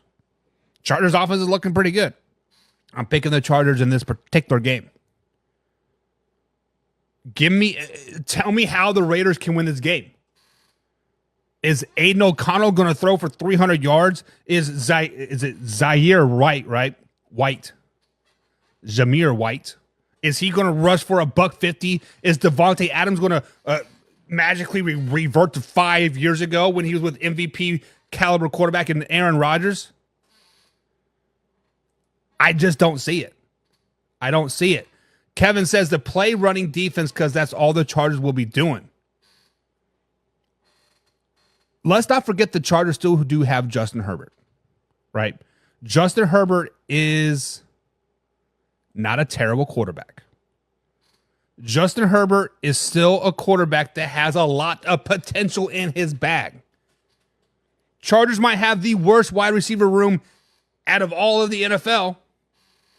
The most unknown, the most unproven, whatever word you want to put in it. Nobody expects nothing out of them this season, but they still got Justin Herbert. He's like Ryan Fitzpatrick as well. He's good for 3 games. But I had the Chargers winning this game. Week 2, on the road. Raiders travel to Baltimore to take on Lamar Jackson and the Baltimore Ravens. AFC runner-ups. Bridesmaids of the AFC. The Ravens play the Chiefs week 1. They have a 10-day break till they play the Raiders. Too much more of King Henry, too much of running game. It's another run it down your throat type of game, and the Raiders can't handle it. Max Crosby is an excellent pass rusher. Max Crosby can get after the quarterback and sack him a lot. He can. He is excellent at that. When he can pin his ears back and just go get the quarterback, he's really, really, really good. But when you run right at Max Crosby, he kind of shits the bed a little bit. Much like Micah Parsons. How you defeat Micah Parsons, you run right at him. Don't run away from him. He has a chance to chase you down. Max Crosby has the issue of taking on blocks and getting off of blocks. Watch the film. Watch the tape. Denver Broncos game is a prime example. Early in that game, he could not get off the blocks. Once the Raiders jumped up in that game, he was able to pin his ears back and just go get the quarterback. He was a hell of a lot better. 0-2. Kevin says it has nothing to do with Herbert. Harbaugh and Roman are going to run the ball all season long. Roman did it in Baltimore and Buffalo too. This is not wrong. Greg Roman is a very run-heavy offensive coordinator. I get it. Jim says, we don't need a Pro Bowl quarterback. Uncle Rico will get us there.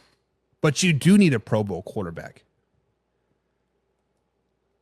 Think about this. Let's click on Davante Adams' stats. Davante Adams was a top 5, top 10 receiver when he was with the MVP caliber quarterback.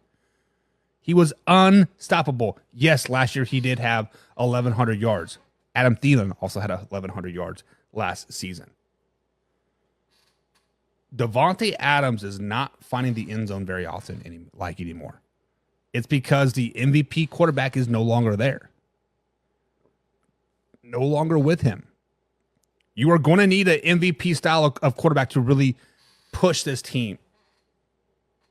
Uncle Rico, Aiden O'Connell, Gardner Minshew, Bradley Johnson, they're not the answer.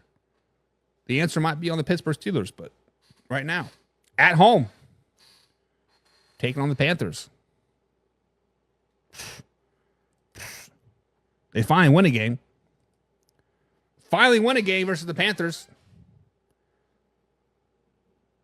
Week 4. Play the Browns. This is a game that I am concerned if I am a Browns fan. I think the Raiders do beat the Browns this week. I do think that the Raiders step up to the challenge of playing the old mighty Cleveland Browns. Insert Gardner Minshew in this game. By the way, I think Gardner Minshew will be starting by week 4, week 5. Get the dub. 2 in a row. Looking pretty nice at this point. But the wheels fall off the bus. Week 5, week 6, week 7, week 8, week 9, week 10's a bye week, week 11, week 12. All losses. All losses at the end of the day. Derek Carr would win a Super Bowl with his team. Derek Carr's a Pro Bowl caliber quarterback. You just legit contradicted yourself right there. You legit just said, we don't need a Pro Bowl caliber quarterback, but then you say Derek Carr would win. Derek Carr's the Pro Bowl caliber quarterback. Make up your mind, baby. Week 12 is a dub. Week 13, back-to-back Super Bowl champs. Another L. Baker Mayfield, Tampa Bay Buccaneers. Another loss. Play the Falcons. Potentially. At home. Potential. We'll give them a tie. Week 16 versus Jags. That is a win. 17 versus Saints. Derek Carr playing his old team. That's a win. That's a loss for you guys. A win for Derek Carr. Chargers. Guys, I still have the Raiders going 4-13 this season. Try to convince me otherwise where they can get 6 wins. Let's say they beat the Broncos and the Chargers twice. I guess there's your 7 wins.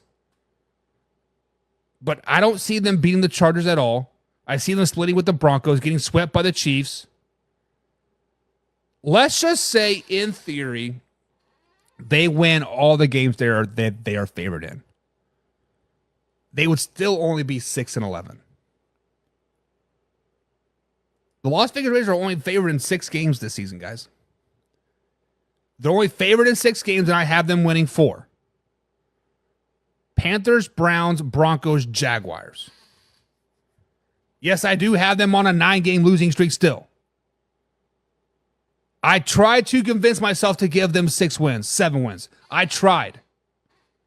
I sat there in the pigskin only chat. I tried to convince myself that the Las Vegas Raiders are not that bad. I tried. But nobody has convinced me otherwise. All you guys have said is defense. What about the defense? Where have they got better? Well, they got AP as the head coach. Okay, he was there last year. Well, they got Greg, what's his face, his second year. Okay, awesome. Where did they get better? I'm legitimately asking the question. People on YouTube, people on Facebook, people on the old TikTok, where did they get better? Jim Powell says, we won 8 games last season, and we're not in this good of shape. Smoking that stuff will make you hungry and dumb. Have you guys watched the Raiders OTAs and minicamp? There are teams out there that have peps in their step. The Chicago Bears have looked really, really good during OTAs. The Houston Texans have looked really, really good during OTAs. The New York Giants surprisingly look really good in OTAs. Have a little pep in their step. Jiving with the team. Putting the bars where they need to go. The routes look good. The fundamentals on defense look pretty good. The Raiders are just out there kind of like blah. Going through the motions. Yes, I know it's dog days of summer. Yes, I know it's minicamp. Yes, I know it's voluntary OTAs. Real camp doesn't start till August. I get it. We have a whole month of no football still, right? I get it. But the truth of the matter is championships are won in June and July. When you are putting in that work, gelling with your teams, looking excited to play some football, that is when championships are won. And Jim is correct. Jim, this is the smartest thing you've said all day long. Defense wins championships. That you are 100% correct. Defense does win championships. You are correct. I concur with that. The Kansas City Chiefs last season was carried by their defense all season long. The Kansas City Chiefs offense hasn't been high-flying since 2019, 2020. I get it. Defense wins championships, but at the same time, you got to put up points. At the same time, you still got to put up points. You can be pitching a shutout all game long. You still got to score some points. O'Connell is not going to score you a lot of points. Gardner Minshew is not going to score you a lot of points.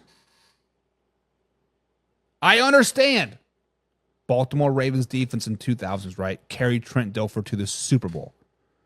I believe when I watched that, was that 30 for 30, I think it was, or something, that the Ravens did not score a touchdown for like 6 straight weeks. I get it. You can win championships like that. I understand, and I concur with you on that. But I don't think the Raiders have it in them. I don't think the Raiders have the gulp in their nutsack to go 6 weeks without scoring a touchdown. I don't think the Raiders defense can score like the Baltimore Ravens defense did back in 2000. Was it 2000? 2001, whatever year it was. I was still a pretty young pup then.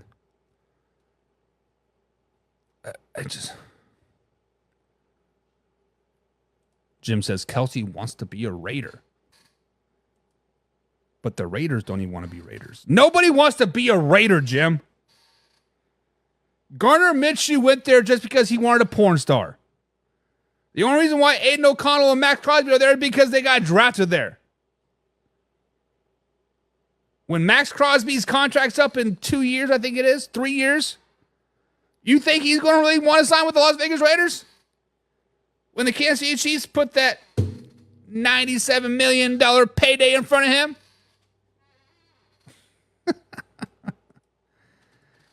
And we are splitting the series this year. Splitting the series with who? The Chiefs, Raiders, and the Broncos? Going 3-3 in the division? I doubt it. I doubt it. You need a home field advantage for that to happen, and we all know Raiders don't have a home field advantage.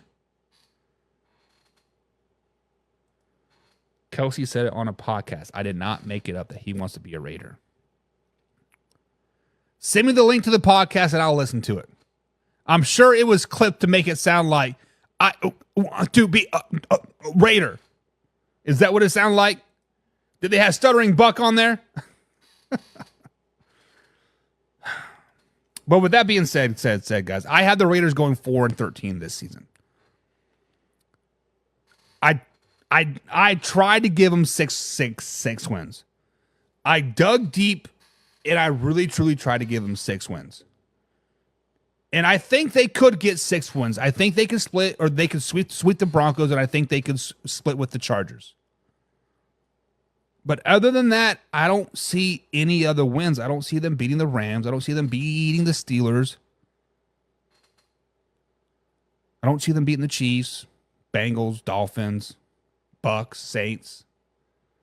Hell, they may not even beat the Jaguars. 4-13. Did you wake up to choose to be nice? Listen, Casey. I know that there are like thousands of comments that scroll through my phone every day, and I see damn near probably 80% of them. And Raiders fans are pissed off. They are pissed off. When we talked about them 2-3 weeks ago, they were pissed off. 4-13. What are you smoking meth? Is your mom blowing? Your mom sort of swallowed you. Whatever. Yada yada yada.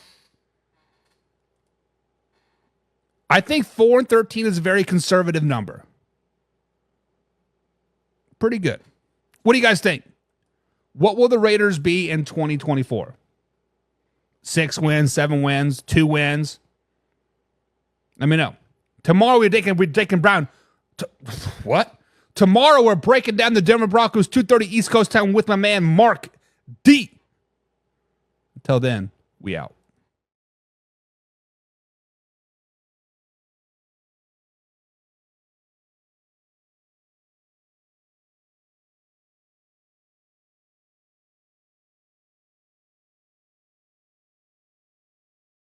Is up, Man Hour Nation.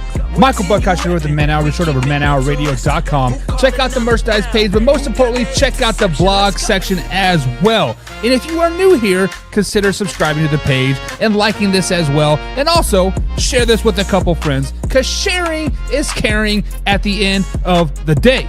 Welcome to our AFC West edition here.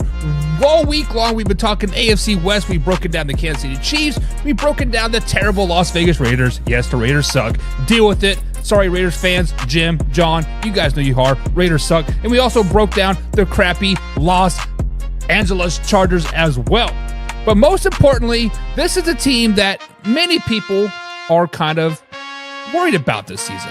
Many people are saying, hey, this team could potentially throw some upsets this season. And that is the one and only the Denver Broncos. But let's flash back to 2023 with the Denver Broncos before we get too carried away.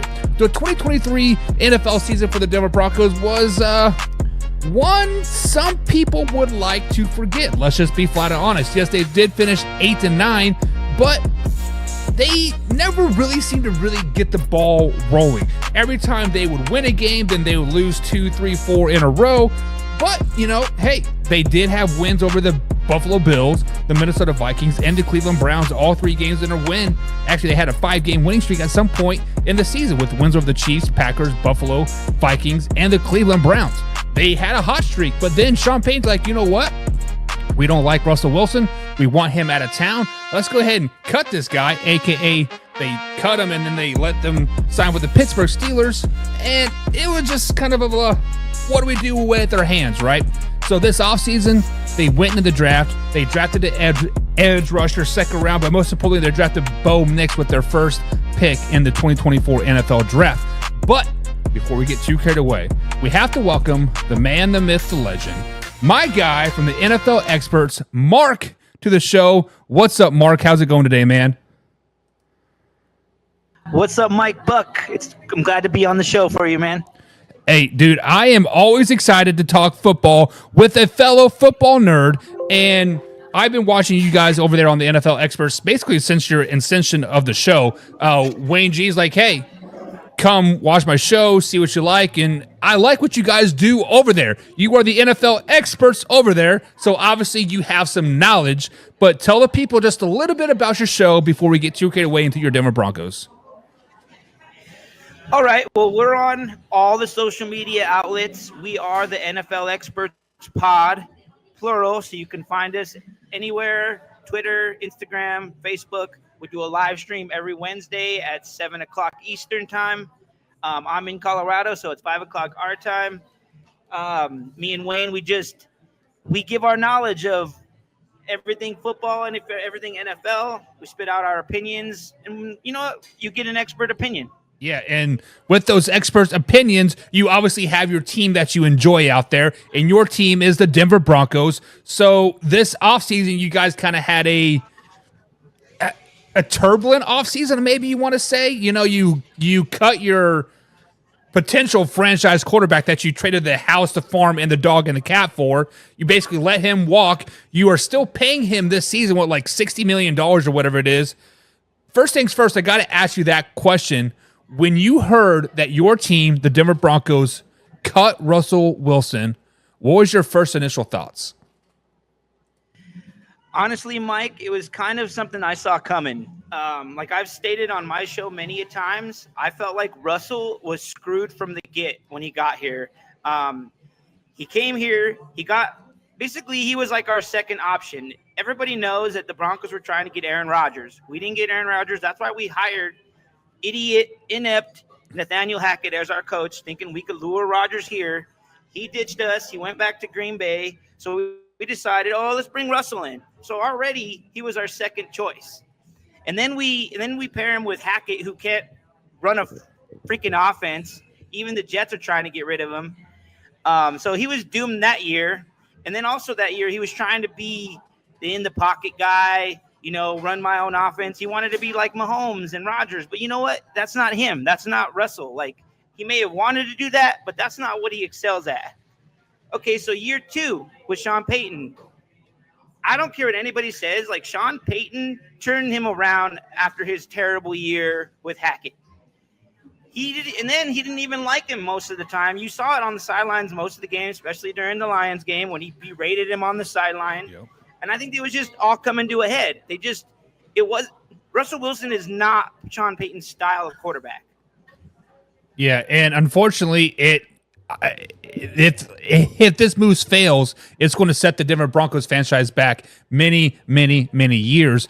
But now we look at this quarterback room now. We have basically a brand new quarterback room. You have Jarrett Stidham that is currently listed as the starter. You have rookie Bo Nix, which we know Sean Payton normally does not play rookie quarterback for whatever reason. And then you guys traded for Zach Wilson as well. Earlier, I think it was last week or 2 weeks ago, you popped in on our show on the comments. I believe we were breaking down the New York Jets, and you said it would not shock you one bit if Zach Wilson wins that starting quarterback job. With that being said, are you ready to put your money where your mouth is and say Zach Wilson is going to be the starter for the 2024 season for the Denver Broncos? Yes, I'm probably the only one, Mike, out there that believes this. But this is my thinking on it. Okay, Zach Wilson clearly has the better arm of the three guys. He's got a rocket arm. 2, he has the most starts and most experience as a quarterback. Those 2 things, I think he's got the edge on the other guys. And I don't know why everybody's sleeping on him. Yeah, I think the main reason why people are sleeping on him is because of the dumpster fire that he was in New York. Because if you look at his time, his tenure in New York, he was consistently being thrown under the bus. play after play, game after game, year after year. This is the reason why we're losing. This is the reason why we're losing. This is the reason why we're losing. Insert Aaron Rodgers into the Jets. And just underneath the summer, behind Aaron Rodgers, Zach Wilson looks like he took leaps and bounds going into that, first game when he was thrown in the fire. Week 2, week 3, then he kind of did, and then he seemed to digress toward the end of the season. So, with that being said, if Zach Wilson is the starter this season, and Zach Wilson looks decent, right? Let's say he's a 500 quarterback throughout the 16, 17 game season here, and they have 7, 8, 9 wins right in that area. Could you potentially see Zach Wilson be the long-term answer in Denver, or is Bo Nix the heir apparent? I think Zach Wilson's really got to show above and beyond, like way better than he did in New York. But the one thing I will say is that when he was in New York, he had a defensive-minded head coach. I'm a firm believer that young rookie quarterbacks need to go to a team that has an offensive-minded head coach. They will help them develop. They know the offensive system. Like, you're just in a better spot. A defensive guy is not going to focus on offense. He's going to worry about his defense the whole time, and that's why Jack Wilson didn't develop. I think Sean Payton is going to really turn this kid around. But I don't know. I still think Bo Nix is going to be the guy eventually. Yeah, there is a reason why you always draft a quarterback that high and then kind of add insurance behind him like Jarrett Stidham and Zach, just in case something does happen. But the most important thing that I want to talk about is obviously the Chargers have probably the worst wide receiver room in the NFL as far as I'm concerned. It's probably them, the Panthers, and then the Patriots. But then the Denver Broncos are kind of right there at the 28, 29 range as well. Cortland Sutton kind of seeking that long-term deal, has yet get the long-term deal. Marvin Mims Jr., Josh, and Tim Patrick. You guys' receiving room seems kind of thin and seems kind of really a big wild card, right? Do you potentially see your receiver room stepping up? Does Cortland Sutton become a top 15, top 10 receiver in the NFL? Well, last year he showed flashes of some great play. He had some crazy catches in the end zone. I know a lot of them were Russell's famous, get out of the pocket, right, improvise, and throw it in the corner. So he had 10 touchdowns last year. Like, he was one of the top guys, one of the top wide receivers with most touchdowns. And that was with Russell. And I feel like if he gets a guy that's more in the pocket, he's not going to have to do that improvising stuff, and he's going to get the ball more. Like, I'm not going to say he's going to be a top 15, 20, whatever ranked wide receiver, but I think he's going to do good for us. He's our one guy that we need to rely on, and because he's like the one experienced wide receiver in that room. So he needs to show the rest of those young guys that we have, hey, this is how it's done. Obviously the Broncos have not signed him to a long-term deal. In your eyes, what are they waiting on? Are they waiting for him to prove it this year, or are they waiting to potentially see what's out there in the draft? Like, what are they waiting on? I think they want to see what he's going to do this year because he's still on the books for 2 more years. Right. He just wants a little bit more guaranteed money. And I think if that was really the issue, the Broncos would have already given it to him. I think they really want to see, hey, you played really well last year, 10 touchdowns, super good improvement. Let's see what you can do this year with a pocket quarterback, with me and revamping the offense, because Sean Payton was kind of handcuffed with his offense last year because of Russell Wilson. Now he's going to have his full spread offense that this whole team is going to be able to take advantage of now.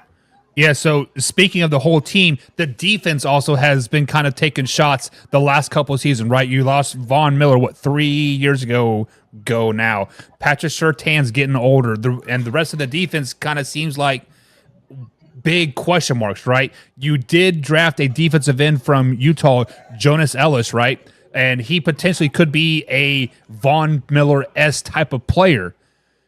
How bad is your defense going to be? Let's just be flat honest. How bad is your defense go Honestly, everybody says our defense is going to be bad. Like, granted, we started off bad, really bad last year, right, with the Miami 70 burger.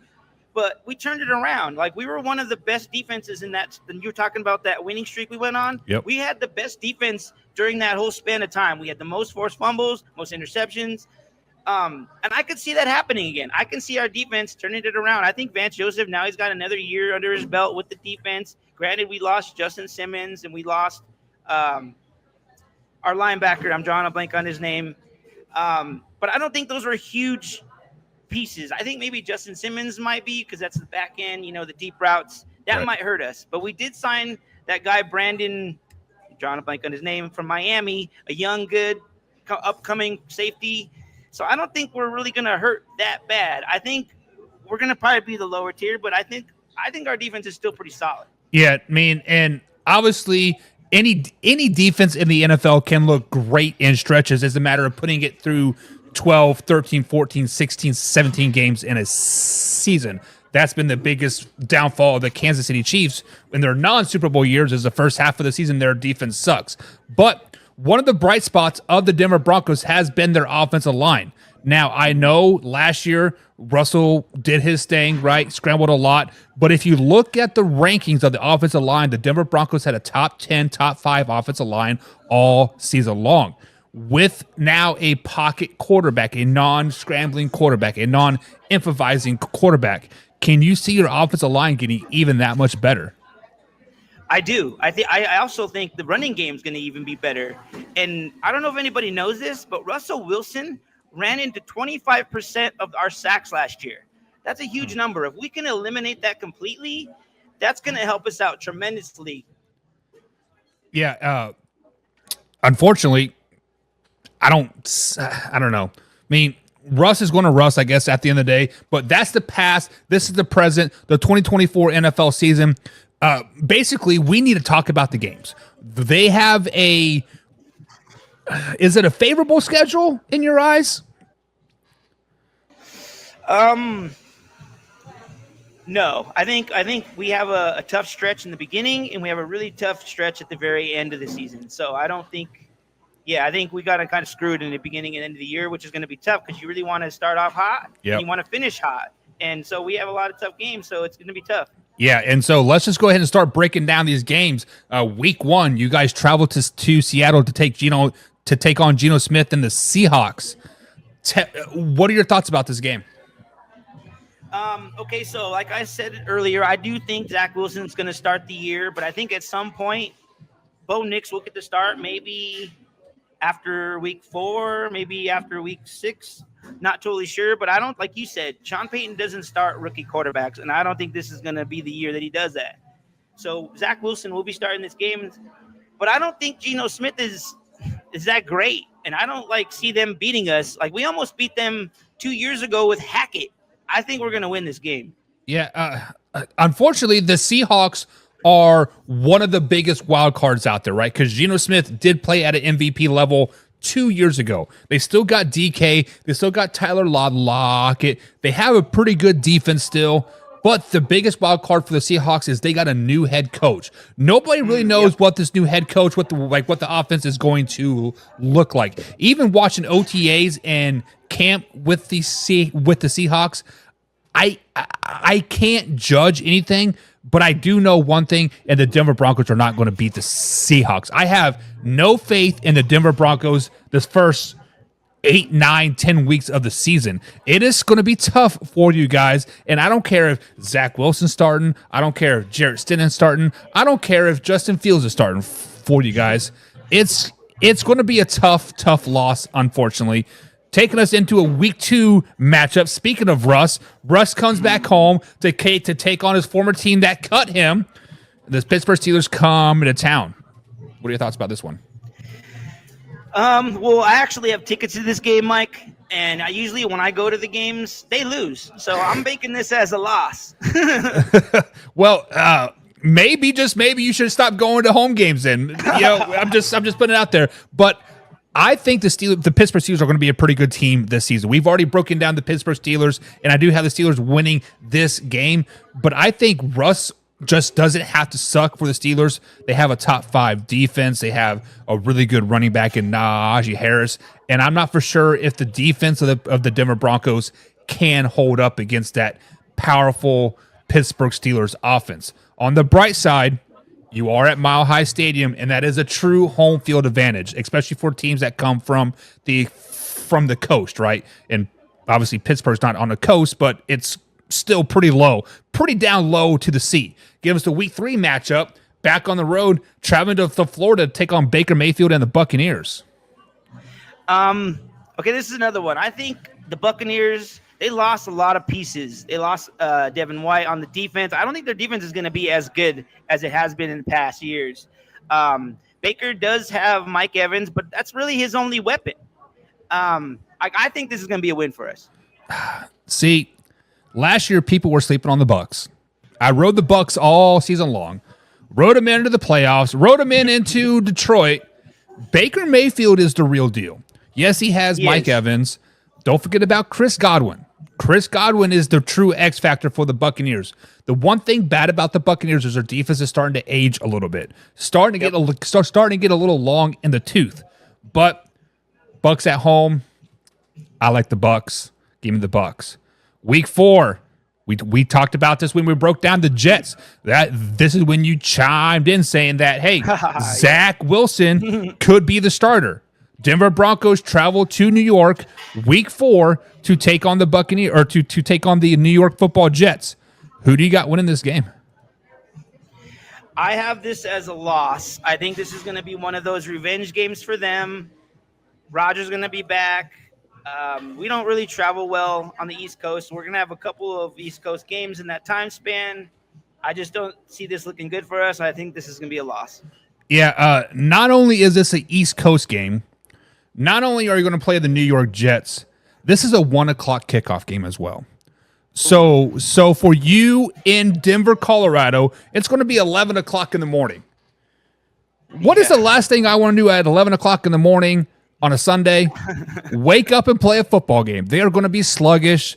The crowd's going to be rowdy. Zach Wilson is going to be back in town. They're probably going to be booing them or saying, hey, where's your hot mom, or hide your mom. You know, the memes are going to be all over the place.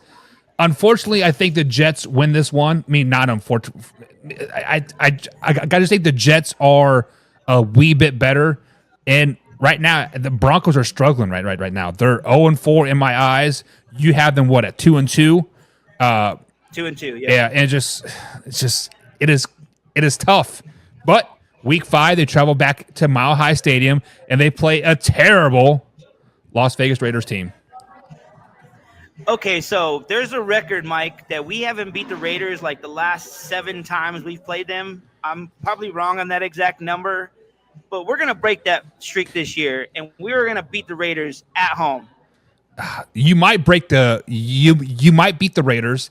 Of course, 16 other teams are going to beat the Raiders as well, because the Raiders are just not very good. But unfortunately, one of the Raiders' 5 wins, I have them 6 wins on the season, comes Week 5 versus the Denver Broncos, because unfortunately it is tough starting the season 0-4, traveling to Seattle, traveling to Tampa Bay, traveling to New York. You're finally home. You kick off your feet, and then you got a rivalry game where the Raiders just flat out hate you. And at this point, people are calling for Zach, or they're calling for a quarterback change at this particular point. Maybe calling for Sean Payton's head a little bit. It is rough sledding in Denver right now. But on the bright side, Week 6, you're still at home, and you welcome another bad team, LA Chargers, into town. Okay, so the Chargers, we pretty much have owned the Chargers over years. I'm not worried about the Chargers. They have a new coach, Jim Harbaugh. I do think that he will turn that team around, but not this year. Like you said, they have a very bad wide receiver core. Like, he's piecing his team together, but this year they're going to struggle, and we're going to beat them. Yeah. I think you will beat them, but just not Week 6. Week 6, you're still trying to figure yourselves out. The running game in LA at this time is starting to click, right? The Chargers have Gus Edwards. They have J.K. Dobbins. Justin Herbert's still somewhat healthy. And I just think they're a little bit too much for you guys. And 0-6, I think, is a real possibility. And You are killing me, Mike. And You you killing are me. hoping for a bye week, but bye week's not for another 2 months in the season. So Week 14. week 7, you play a familiar foe. You play Derek Carr and the New Orleans Saints at Mercedes Superdome. Okay, so according to mine, we beat the Raiders, we beat the Chargers, both at home. Yep. Then we go to New Orleans. This is going to be a homecoming for Sean. This is going to be another win. We're going to go on a 4-game winning streak. Whoa. 4 games in a row versus 2 division rivals versus two former rivals. teams. People always tell me to put down the crack pipe. Like, I think you might need to come down to sea level to check your altitude because I don't see the Broncos hanging with the Saints. However, we talked about bad receiver cores. The Saints have a pretty bad receiver core too. Michael Thomas is no longer there. Chris Olave is really their only threat. Alvin Kamara, is he even going to be eligible? He keeps punching people in Vegas every time he gets out. But I think this is a good game. I think this is a knockout, drag-out game, and it's going to come down to the final field goal. But the Saints win it. 0-7, man. And see, I think Sean Payton really knows Dennis Allen. So, like you said, it's going to be a good game. But I think you're wrong, Mike. I think Sean's going to get that homecoming win.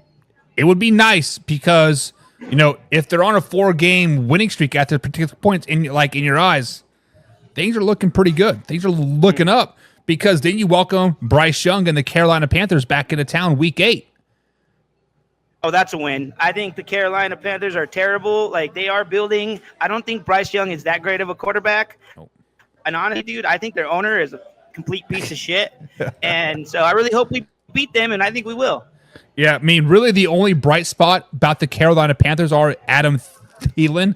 I think he is probably one of the most slept-on receivers in the NFL, especially going into the 2024 NFL season. He did have 1,000 yards last season, but I did have the Carolina Panthers beating the Kansas City Chiefs earlier this week. But I do think the Broncos do win this game. I think the Broncos finally get their first win over the Carolina Panthers, and these next few games might shock you because I have the Broncos kind of getting hot, and they continue that hot streak, I believe, versus Week 9 when they travel to Baltimore, and they do beat the Baltimore Ravens Week 9. 2 wins and a low win for me. What are your thoughts? And you want to tell me that I'm smoking crack? Come on, Mike.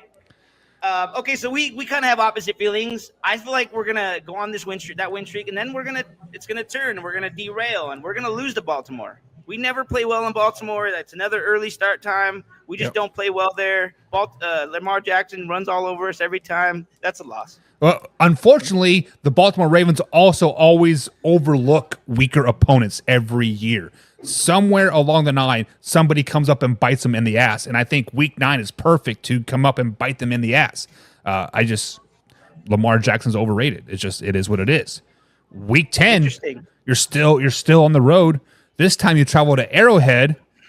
Last year, you guys did beat the Kansas City Chiefs on your 5-game winning streak. It started your 5-game winning streak. In my eyes, right now, you're on a 2-game winning streak. Wins versus the Panthers, wins versus the Ravens. Can the Broncos upset the Kansas City Chiefs Week 10 at Arrowhead? We never play well at Arrowhead, dude. Actually, I should tell you, Mike, this is one of the games on my bucket list that I've been wanting to go to at some point in my life. I will go to a game at Arrowhead there and rep my orange in front of all your fans someday. And it's just a tough crowd. I think this isn't being at a loss for us. Yeah, I think the Kansas City Chiefs are just too much for you guys, unfortunately, especially at home, 1:00 game, early November. Let me tell you a great story. My first NFL game was a Christmas Day game. I believe it was 2017, 2018. Kansas City Chiefs, Denver Broncos. It was Alex Smith was the quarterback. Travis Kelce was still really much unknown. Tyreek Hill was pretty much unknown at that point still. Dontari Poe threw a touchdown in that pass to really seal that deal. So that was my first NFL game, and if you want to go to Arrowhead, man, I will make the 8-hour drive there, and we'll meet up, and we'll definitely hang out. And we'll have a good time. Yes, let's do it, dude. I want to try some of that good-ass barbecue I've been hearing about. Tailgating at Kansas City, you will not go hungry. I'll tell you that 100%. All right, well, let's plan it, Mike. But back at home, back in Mile High Stadium, Week 11, you guys welcome Kirk Cousins and the Atlanta Falcons into town. An Atlanta Falcons team that I think a lot of people are kind of overestimating, to be honest. What are your thoughts about this game? I think people are hyping them way too much. Look, they have a new coach, new quarterback, a lot of changes. So I think they're going to eventually be good, but I don't think it's just going to happen right away. And I think after coming off 2 losses to Baltimore and Kansas City, we're going to come home and we're going to get this win against Atlanta. Yeah, it would not shock me one bit either.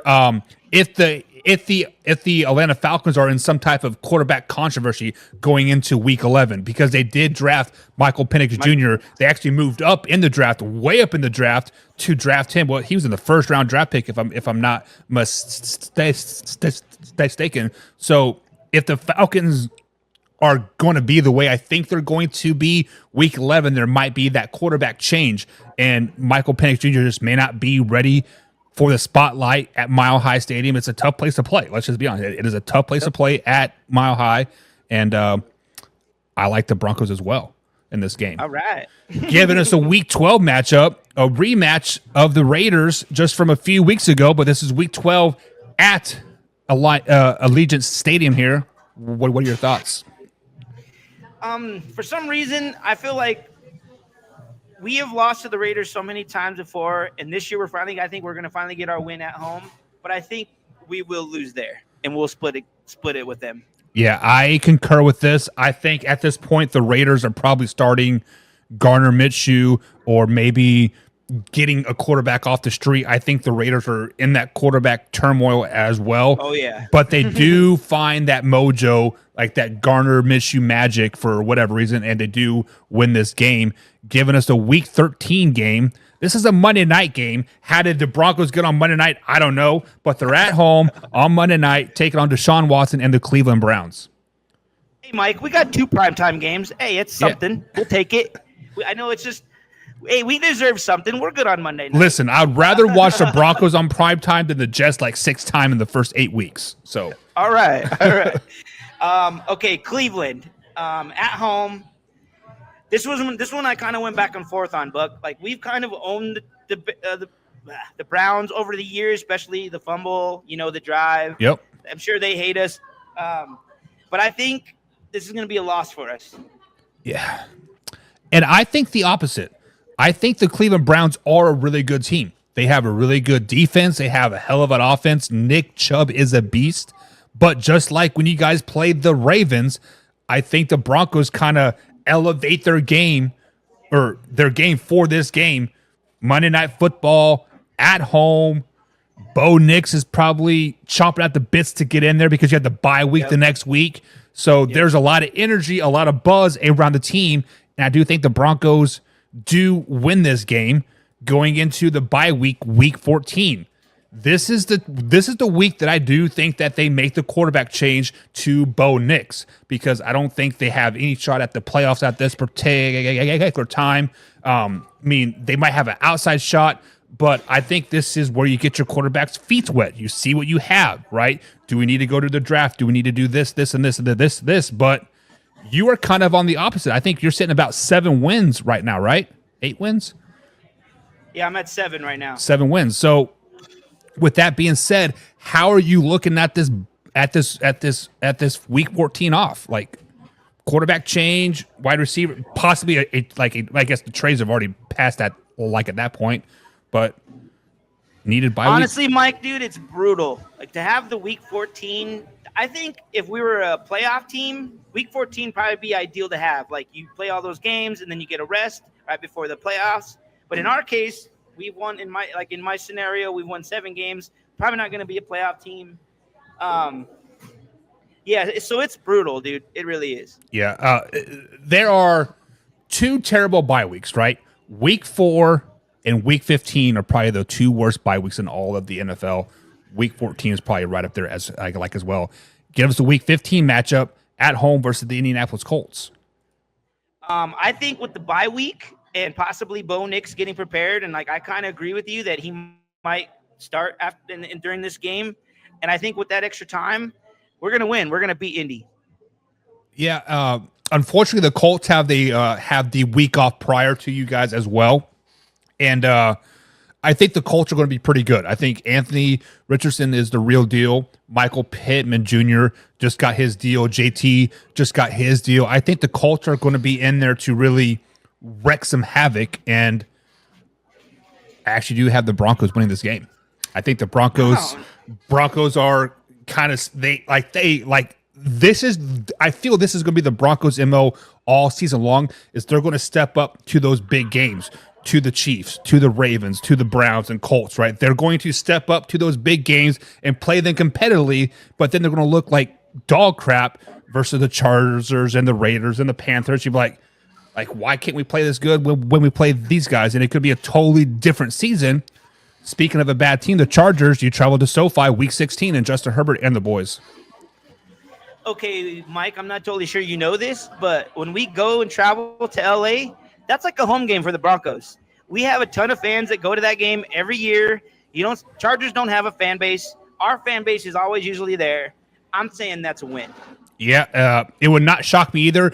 But unfortunately, Mark, I don't know if you know this, but the every team that the Chargers play at home is basically a road game for the Chargers. It just for whatever reason, when the Chargers, Rams, and Raiders were all in LA, they had more visitors at the stadium than they do there. It's just stupid, honestly. But it was the same way in San Diego though too. We used to overcrowd their stadium too. Well, I mean, you do have a direct flight from LA to Denver, right? So that helps. But yeah, I mean, I definitely get it. But week 17 game here, you're back on the road, taking on Joe Burrow and the Cincinnati Bengals. Okay, so me and Wayne constantly debate on our show. He doesn't like Joe Burrow. I really like Joe Burrow. And as we were talking about Anthony Richardson, Wayne really likes him. And I don't think he's going to be all that great. I think he's really hyped up. I think he's just a physical specimen, and that's why he got drafted. But let's see what he really does when he can stay healthy. Right. With Joe Burrow, I think he's going to have a phenomenal year this year. He's going to be healthy. I'm kind of worried about his wrist injury that he said that they don't know for sure it's going to be fully healed, if it's going to affect him during the season. So I really hope that for him that he's healthy. So in my scenario, he will be healthy, and him and the Cincinnati Bengals and the Chiefs are going to be fighting for the number 1 seed. So they're going to do everything they can to beat us. So we're going to lose. Yeah. Joe Burrow is one of the most fragile quarterbacks in the NFL. We talk about, Lamar Jackson always getting hurt and other quarterbacks always getting hurt. Joe Burrow gets hurt just as much as the rest of the quarterbacks as those top names there. It seems like every year he's missing a couple games. And when he doesn't go, the Bengals normally don't go either. But however, I do think he will be healthy in this game. I think the Bengals will be clicking at the right time. But once again, the MO of the Broncos all season long, they step up to these big games. They've already beaten the Browns. They've already beaten the Ravens. And they're not going to beat the Bengals. Unfortunately, the Bengals just too much power for them. The passing game is very, very powerful at home for the Bengals, and I think the Bengals win this game. It's a close game, 17-13, maybe 20-17, last-second points here, but I do think the Bengals pull it out, giving us the Week 18 matchup at home to end the season versus Patrick Mahomes and the Kansas City Chiefs. Okay, so in my scenario, Mike, this could go two ways, I think. I think if the Chiefs have the number 1 seed locked up, they're not going to play any of their guys, and it might be an easy win for the Broncos. But if they're fighting for that number 1 seed, they're going to do everything they can to beat us. But I think it's going to be the latter, and they're going to beat us. Yeah, I think the Kansas City Chiefs have to play this Week 18 game as well. Not because I don't think they're going to be a 9-10 win team. I think they're going to be a 12-win team this season. But this final Week 18 game is going to catapult them into that top overall seed going into the playoffs. So this is a must-win for them. And the Denver Broncos are kind of like, right? I mean, yeah, it is a division game. Yeah, you want to win, but at the same time, it's at Mile High, January, cold. Really don't want to be out that. Really don't want to be outside for very long. So let's go ahead and just wrap this thing up real quick here. And I do think the Chiefs win this game. So I ultimately have the Denver Broncos going 5-12 this season. What do you have them at? I have them at 9-8, just on the cusp of barely being over 500. It's one more win that we had last year, and it's a steady, slowly improvement for Sean Payton. Okay, so you have them one game better than last season. Where on the roster did they get one game better in your eyes then? I think now that Sean Payton has his guy or his guys or whoever he decides on, like I was saying, he was handcuffed. His offense was all last year with Russ. I'm really curious to see when it fully opened.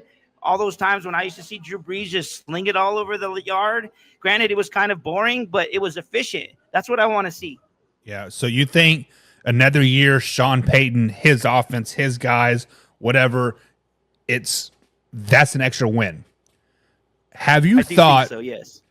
Have you thought maybe Sean Payton was carried by Drew Brees and those 3-4 years off that he had? Well, how long did he retire? Was it 2 years off?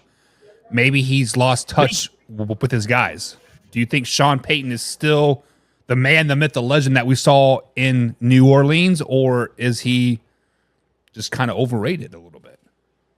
Honestly, Mike, I don't know. Like, I've only got to see 1 year with him here, and that was with Russ, and so it wasn't even his guy. So this is like a true test this year because he's got a guy that he likes, that he handpicked.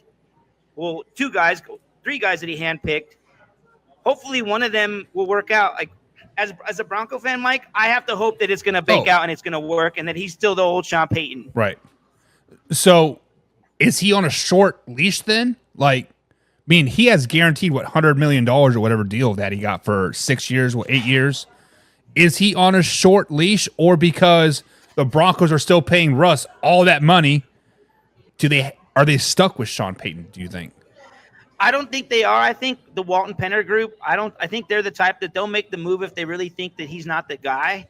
But I think drafting Bo Nix, they're going to give him a little leeway to see what he can do with this kid. And like we were saying in our scenario, he doesn't even start until week 14 or week 15. Right. So that's not even a good sample size to see him. So I think Sean at least has a couple years. So one of the big things that I've talked about Chargers fans this offseason was their general manager, Joe Ortiz. Joe Ortiz was a former Baltimore Ravens general manager, and he made 7-8 big in-season trades, to really boost that roster up. Can you see Sean Payton and the Denver Broncos making a trade to really boost that receiver core by the Halloween trade deadline? I do. I kind of keep thinking Mike Thomas. Maybe Sean Payton's been talking to him. Who knows? He hasn't signed with anybody, and I think maybe he's just waiting for the right fit. He probably sees us as not a team like, oh, it's the Broncos. I'm not going to the Broncos. We're not going to win. Like, he probably wants to go somewhere and win. But I think him and Sean have a relationship, and I think maybe that might sway him here. Sean has brought a lot of former New Orleans people to the Broncos, right? And I could see Michael Thomas being another one. And so do you think Michael Thomas will come in and instantly take that number 1 spot from Cortland, or is he going to be like a number 2 guy? What do you think? Well, depending on his health, I think that question is to be answered by his health. If he's healthy, I see him being number 1. But if he's still like nagging injuries, he'll be the number 2 guy. All right. Well, we will see. Unfortunately, I don't think Michael Thomas was ever injured. I think it was just a way to get out of New Orleans with somewhat of a unscathed record. I get, fighting teammates, et cetera, et cetera, et cetera. But Mark, that is going to be it for tonight's show. Before we go, tell the people where they can find your podcast, where they can follow you, and all the good stuff. Yes, check me and Wayne G out. We are the NFL experts. You can find us NFL Experts Pod on Instagram, on Twitter, on Facebook, on YouTube. We recently have had some trouble doing our live stream on Facebook. They change the rules, and you have to have over 100 followers to do live streams. So please, anyone out there that likes our opinions and our expertise, come please give us a follow so we can get back on Facebook. But we will still post it there. We will have a show tomorrow night. We do it every Wednesday at 7 p.m. Eastern time. All right, guys. So that is my man, Mark from the NFL Experts Podcast. Be sure to check them out. Link is down in the description below. But we'll see you guys tomorrow. Same time, same place. We out.